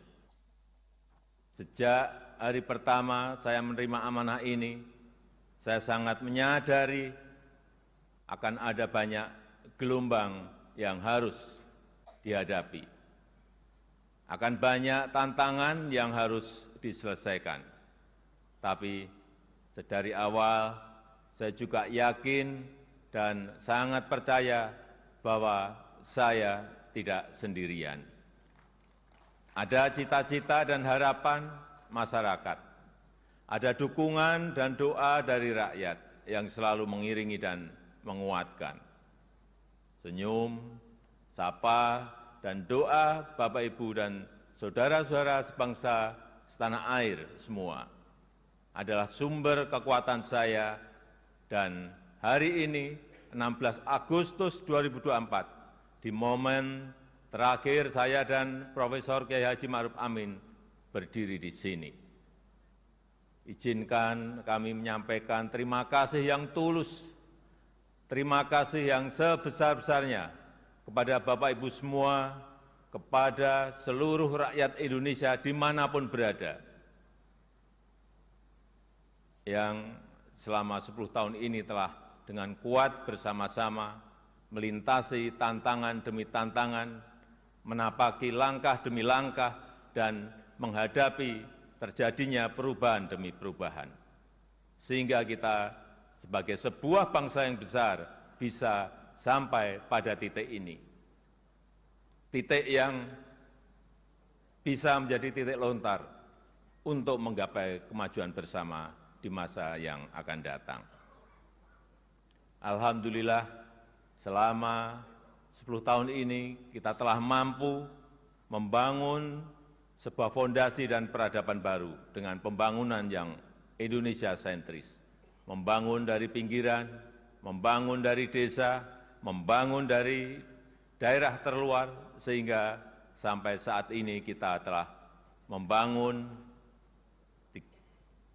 366.000 kilometer jalan desa, 1,9 juta meter jembatan desa, 2.700 kilometer jalan tol baru, 6.000 kilometer jalan nasional, 50 pelabuhan dan bandara baru, serta 43 bendungan baru dan 1,1 juta hektar jaringan irigasi baru.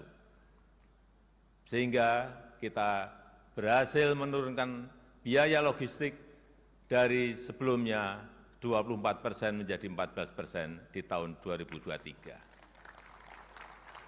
Sehingga kita bisa meningkatkan daya saing dari sebelumnya peringkat 44 menjadi peringkat 27 di tahun 2024. Sehingga kita mampu memperkuat persatuan kita karena akses yang lebih merata dan berkeadilan. Selain itu, ketangguhan kita sebagai sebuah bangsa juga terbukti dari daya tahan kita dalam menghadapi pandemi COVID-19, dalam menghadapi perubahan iklim, dan dalam menghadapi geopolitik dunia yang semakin memanas. Patut kita syukuri, alhamdulillah, Indonesia merupakan satu dari sedikit negara yang mampu pulih lebih cepat, bahkan terus bertumbuh. Pertumbuhan ekonomi kita terjaga di kisaran 5%, walau banyak negara tidak tumbuh, bahkan melambat. Wilayah Indonesia Timur seperti Papua dan Maluku justru mampu tumbuh di atas 6%, dan Maluku Utara mampu tumbuh di atas 20%. Inflasi juga terkendali di kisaran 2–3%, saat banyak negara mengalami kenaikan yang luar biasa, bahkan ada yang mencapai lebih dari 200%. Angka kemiskinan ekstrem mampu kita turunkan dari sebelumnya 6,1% menjadi 0,8% di tahun 2024. Angka stunting juga mampu kita kurangi dari sebelumnya 37% menjadi 21,5% di tahun 2023. Dan tingkat pengangguran juga mampu kita tekan dari sebelumnya 5,7% menjadi 4,8% di tahun 2024. Upaya perlindungan bagi masyarakat ekonomi bawah juga telah memberi manfaat luas bagi masyarakat. 361 triliun rupiah anggaran Kartu Indonesia Sehat selama 10 tahun ini telah digunakan untuk membiayai layanan kesehatan lebih dari 92 juta peserta JKN per tahunnya, mulai dari usia dini sampai lansia yang tersebar di seluruh Indonesia. 113 triliun rupiah anggaran Kartu Indonesia Pintar selama 10 tahun ini telah digunakan untuk pendidikan lebih dari 20 juta siswa per tahun mulai dari SD sampai SMA, SMK di seluruh tanah air Indonesia. 225 triliun rupiah anggaran program Keluarga Harapan selama 10 tahun telah dimanfaatkan untuk meningkatkan ekonomi sekitar 10 juta keluarga kurang mampu per tahunnya. Dan 60,3 triliun rupiah anggaran prakerja selama 5 tahun telah dimanfaatkan untuk menambah keahlian 18,8 juta pekerja yang tersebar di seluruh tanah air Indonesia. Ini adalah pembangunan yang kita cita-citakan bersama, pembangunan yang menyentuh semua lapisan masyarakat, pembangunan yang memberi dampak bagi masyarakat luas, dan pembangunan yang membuka peluang untuk tumbuh bersama-sama. Bapak, Ibu, saudara-saudara sebangsa dan setanah air, di sisi lain kita juga telah mengambil langkah besar untuk meningkatkan produktivitas dan nilai tambah dengan tidak lagi mengekspor bahan mentah, tapi mengolahnya dulu di dalam negeri. Walau banyak negara lain yang menggugat, menentang, bahkan berusaha menggagalkan, tapi kita sebagai sebuah bangsa yang berdaulat, sebagai bangsa yang besar, kita tidak goyah bahkan terus maju untuk melangkah. Dimulai dari nikel, boksit, dan tembaga yang akan dilanjutkan dengan timah, serta sektor potensial lainnya seperti perkebunan, pertanian, dan kelautan. Alhamdulillah, sampai saat ini telah terbangun smelter dan industri pengolahan untuk nikel, boksit, dan tembaga yang membuka lebih dari 200.000 lapangan kerja dan meningkatkan pendapatan negara lebih dari 158 triliun rupiah selama 8 tahun ini. Kita ingin kekayaan yang ada di negeri ini, anugerah Allah Subhanahu wa Ta'ala, untuk negeri ini dapat dikelola sebesar-besarnya untuk kepentingan rakyat, dapat dimanfaatkan semaksimalnya untuk kesejahteraan rakyat. Oleh sebab itu, kita juga telah mengambil aset kita kembali yang selama puluhan tahun dikelola oleh pihak asing, yang selama puluhan tahun diambil manfaat besarnya oleh pihak asing, seperti Freeport, Blok Rokan, dan Newmont. Alhamdulillah, semuanya itu bisa kita ambil alih kembali. Selain itu, di saat dunia mulai mengarahkan masa depannya ke ekonomi hijau, Indonesia juga tidak ingin kehilangan momentum ini, karena Indonesia memiliki potensi besar di sektor energi hijau, yaitu sekitar kurang lebih 3.600 gigawatt, baik dari energi air, angin, matahari, panas bumi, gelombang laut, dan bioenergi. Sehingga kita terus konsisten mengambil bagian dalam langkah dunia melakukan transisi energi secara hati-hati dan bertahap, karena transisi energi yang ingin kita wujudkan adalah transisi energi yang berkeadilan, yang terjangkau dan mudah diakses bagi masyarakat. Di sektor teknologi dan digitalisasi, kita juga patut bersyukur untuk pertama kalinya kita memiliki INA Digital, sebuah digitalisasi layanan pemerintah yang terintegrasi untuk mempercepat dan mempermudah layanan bagi masyarakat. Cakupan elektrifikasi terus kita perluas hingga mencapai 99% di tahun 2024 tahun ini. Demikian juga dengan cakupan internet yang terus kita tingkatkan hingga mencapai 79% di tahun 2024. Ini akan menjadi ekosistem yang baik untuk mendorong digitalisasi UMKM dan pengembangan startup Indonesia, sehingga akan melahirkan semakin banyak entrepreneur muda yang berkualitas di negeri ini. Dukungan produk dalam negeri juga kita berikan perhatian khusus dengan memprioritaskan belanja APBN, APBD, dan BUMN untuk produk-produk dalam negeri. Karena kita ingin apa yang berasal dari rakyat dapat kembali ke rakyat dan bermanfaat maksimal untuk rakyat. Di bidang hukum, kita juga patut bersyukur setelah 79 tahun merdeka, akhirnya kita memiliki kitab undang-undang hukum pidana yang baru. Sebagai upaya memodernisasi hukum Indonesia, serta Undang-Undang Cipta Kerja yang merevisi 80 undang-undang dan 1.200 pasal. Sebagai upaya untuk menderegulasi peraturan yang tumpang tindih. Kita juga sudah memiliki undang-undang tindak pidana kekerasan seksual untuk memberikan perlindungan yang nyata, yang kuat, terutama bagi perempuan dan anak-anak. Bapak, Ibu, dan saudara-saudara sekalian sebangsa dan setanah air, ini adalah hasil kerja keras kita bersama. Ini adalah fondasi besar kita bersama. Ini adalah bukti bahwa persatuan kita, bahwa kerukunan kita, bahwa kerja keras dan kegotong royongan kita dapat membawa Indonesia melompat lebih tinggi lagi. Oleh sebab itu, saya sangat menghargai, sangat mengapresiasi dukungan dan kerjasama seluruh lembaga negara dalam menopang lompatan kemajuan Indonesia. Mulai dari MPR RI, yang telah berperan aktif memperkokoh ideologi negara, memperdalam rencana penyusunan pokok-pokok haluan negara, dan menjaga silaturahmi antar tokoh-tokoh bangsa.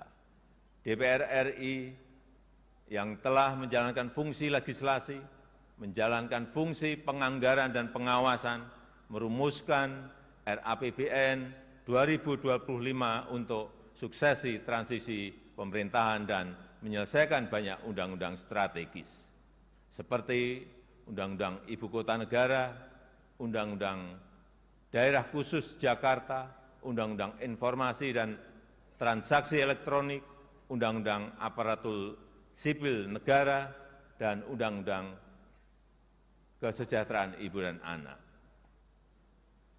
DPD RI yang terus mengawal kemandirian daerah otonom, menginisiasi inisiatif rancangan legislasi, melakukan pengawasan pelaksanaan undang-undang dan perda, serta memberi perhatian khusus terkait agraria dan pangan. Begitu juga dengan BPKRI yang telah mengawasi penggunaan anggaran negara serta memperkokoh kepercayaan dan kepemimpinan Indonesia di dunia internasional melalui keaktifannya dalam organisasi dan forum-forum internasional. MKRI yang telah menangani lebih dari 202 perkara pengujian undang-undang dan mengadili sengketa pemilu, serta Mahkamah Agung RI beserta lembaga peradilan di bawahnya yang mengadili dan melakukan penguatan restoratif justice untuk menyelaraskan kepentingan korban dan pertanggungjawaban terdakwa tanpa melalui pemidanaan. Dan Komisi Yudisial RI yang telah berperan aktif mewujudkan hakim berintegritas dan berkualitas guna meningkatkan kepercayaan dan kepuasan masyarakat terhadap institusi kehakiman di negara kita.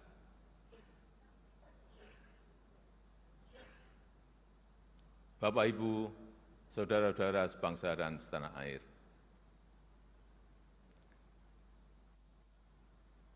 10 tahun bukanlah waktu yang cukup panjang untuk mengurai semua permasalahan bangsa. Saya sangat menyadari bahwa sebagai pribadi yang jauh dari kata sempurna, sebagai insan yang tumbuh dalam keterbatasan, dan sebagai manusia yang jauh dari kata istimewa, sangat mungkin ada yang luput dari pandangan saya. Sangat mungkin ada celah dari langkah-langkah yang saya ambil. Dan sangat mungkin banyak kealpaan dalam diri saya. Oleh sebab itu, di penghujung masa jabatan ini, izinkan saya menyampaikan suara nurani terdalam kepada Bapak, Ibu, dan saudara-saudara sebangsa setanah air, kepada seluruh rakyat Indonesia, tidak terkecuali satupun. Saya dan Profesor Kyai Haji Ma'ruf Amin mohon maaf untuk setiap hati yang mungkin kecewa, untuk setiap harapan yang mungkin belum bisa terwujud, untuk setiap cita-cita yang mungkin belum bisa tergapai. Sekali lagi kami mohon maaf. Kami mohon maaf.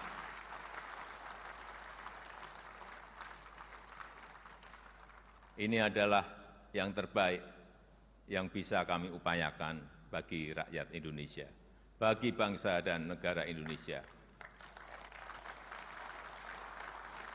Saya tahu bahwa hasil yang kita capai pada saat ini belum sepenuhnya tuntas mencapai hasil akhir. Belum sepenuhnya sesuai dengan harapan dan keinginan Bapak Ibu semua. Namun saya yakin dan percaya dengan persatuan dan kerjasama kita, dengan keberlanjutan yang terjaga, Indonesia sebagai negara yang kuat dan berdaulat akan mampu melompat dan menggapai cita-cita Indonesia emas di tahun 2045.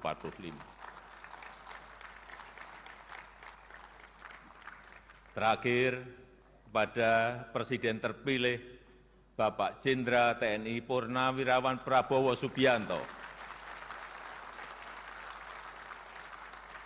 tahun depan, insya Allah Bapak yang akan menyampaikan pidato kenegaraan.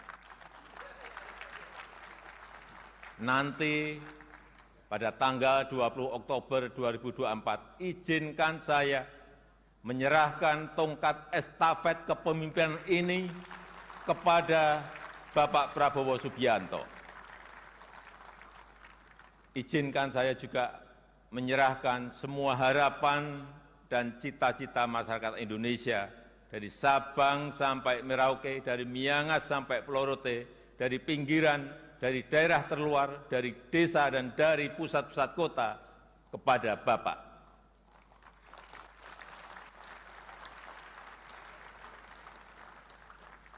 Semoga Allah SWT, Tuhan yang Maha Kuasa, senantiasa memberikan petunjuk dan kemudahan bagi bangsa Indonesia dalam kepemimpinan Presiden Prabowo Subianto pada pemerintahan periode mendatang.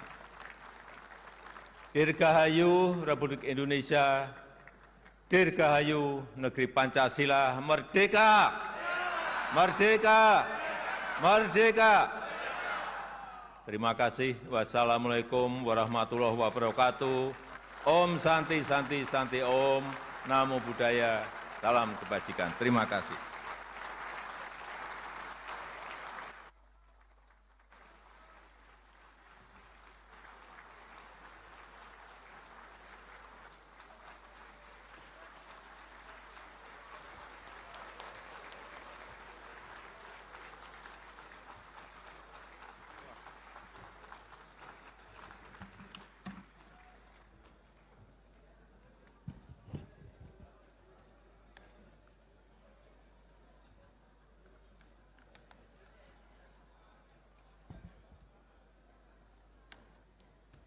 Saudara Presiden dan Saudara Wakil Presiden, hadirin peserta sidang yang kami muliakan, terima kasih kepada Saudara Presiden Republik Indonesia yang telah menyampaikan pidato tentang penyampaian laporan kinerja lembaga-lembaga negara sekaligus pidato kenegaraan dalam rangka hari ulang tahun ke-79 kemerdekaan Republik Indonesia.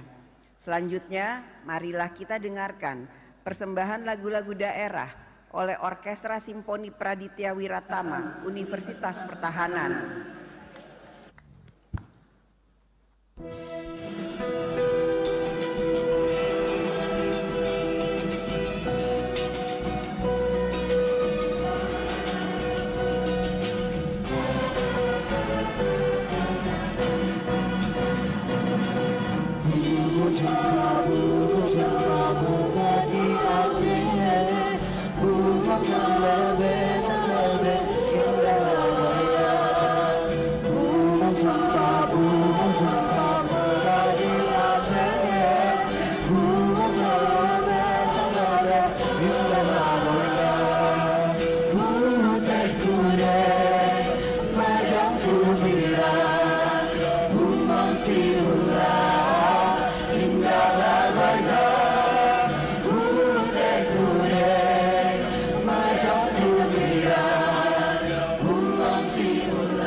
Serai,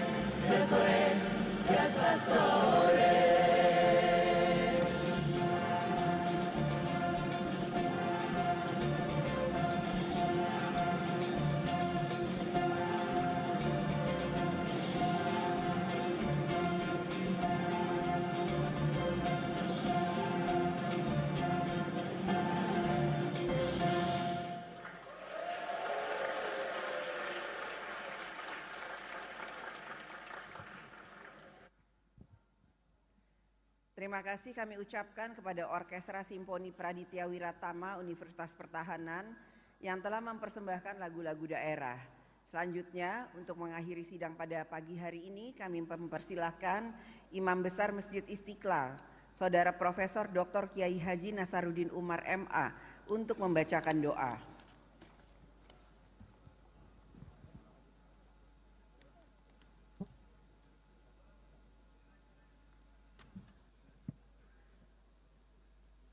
Bismillahirrahmanirrahim.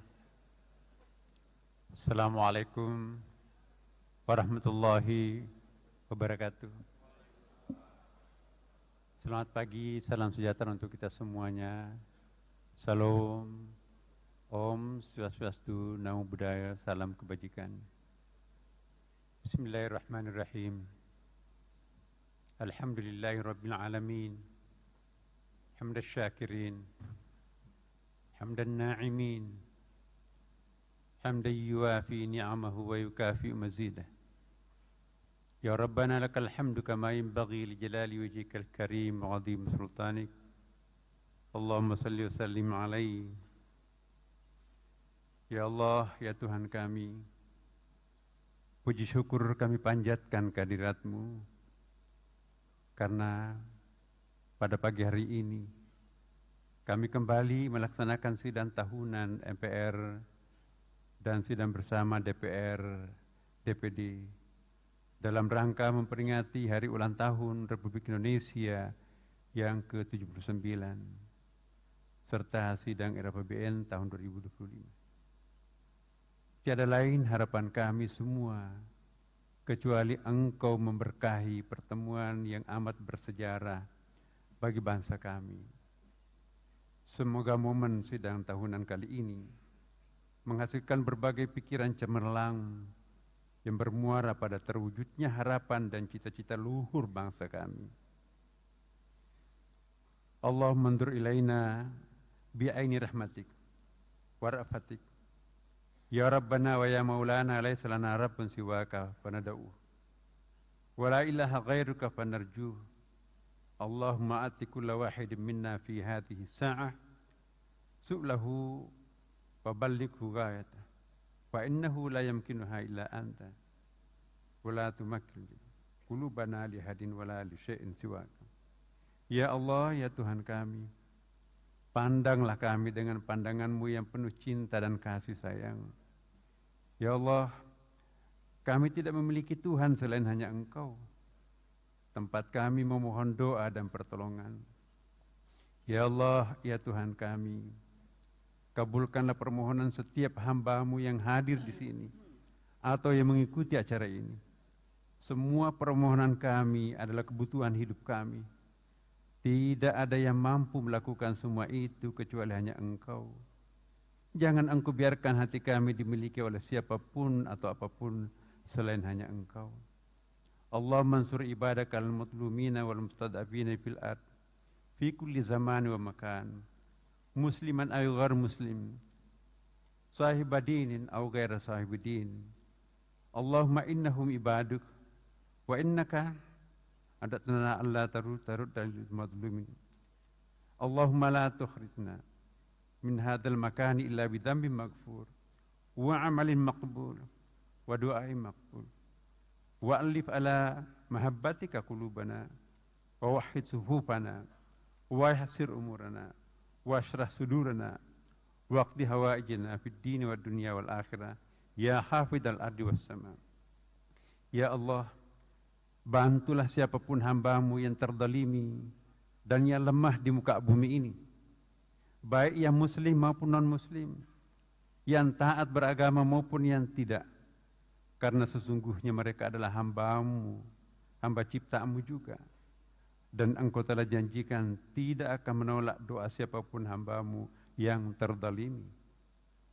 Ya Allah, kiranya Engkau tidak mengizinkan kami meninggalkan tempat ini sebelum Engkau mengampuni semua dosa kami, sebelum Engkau menerima amal perbuatan kami, dan sebelum Engkau kabulkan doa-doa kami.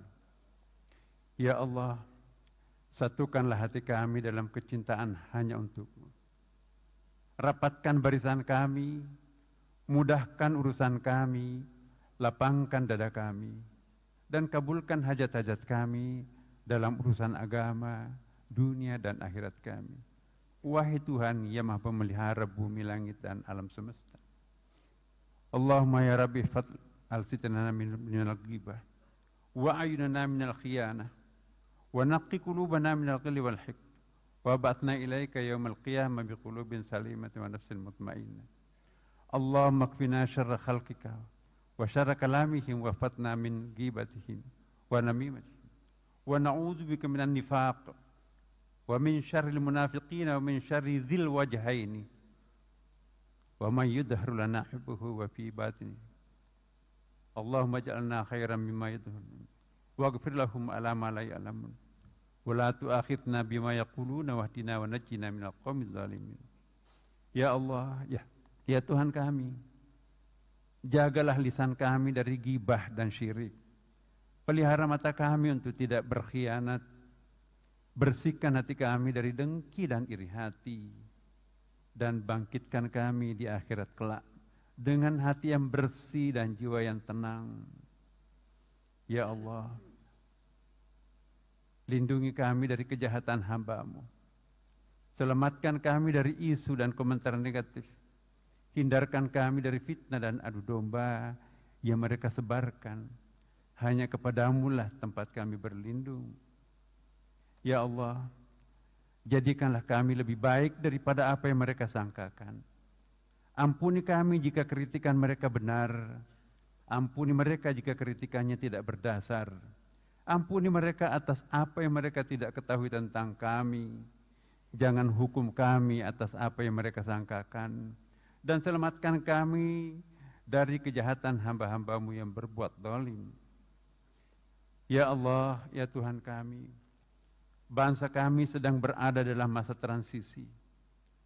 Sebentar lagi kami akan dipimpin oleh pemimpin legislatif dan pemimpin eksekutif yang baru. Sebentar lagi juga kami akan menempati ibu kota baru, ibu kota Nusantara.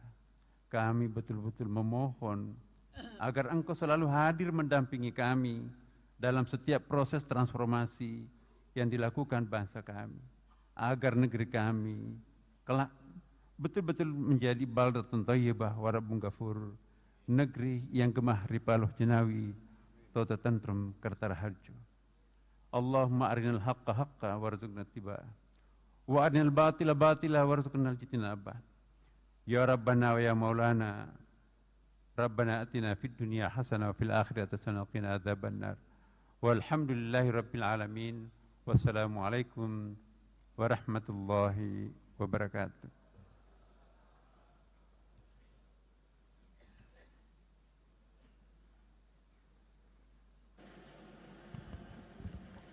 Terima kasih saya sampaikan kepada Saudara Profesor Dr. Kiai Haji Nasaruddin Umar MA, Imam Besar Masjid Istiqlal yang telah membacakan doa. Kiranya Allah Subhanahu wa Ta'ala, Tuhan yang Maha Esa, mengabulkan doa kita bersama. Amin.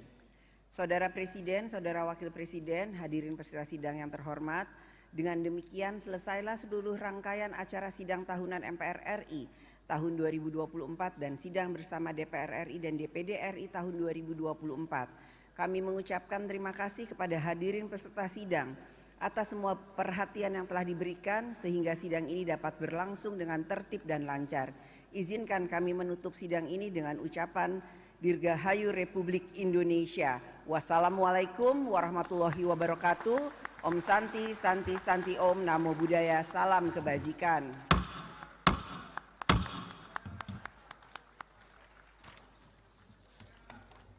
Hadirin dimohon berdiri.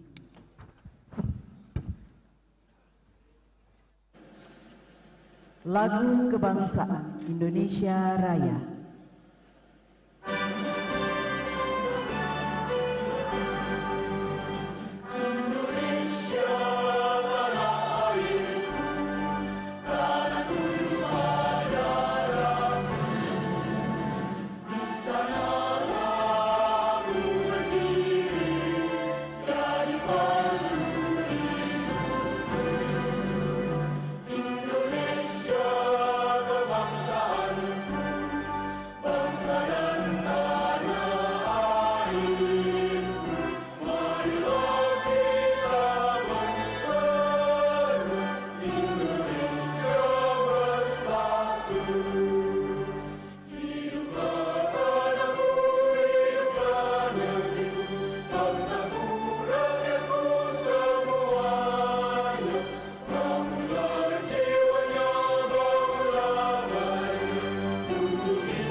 Presiden Republik Indonesia dan Wakil Presiden Republik Indonesia didampingi Ketua MPR RI, Ketua DPR RI, dan Ketua DPD RI meninggalkan ruang rapat paripurna.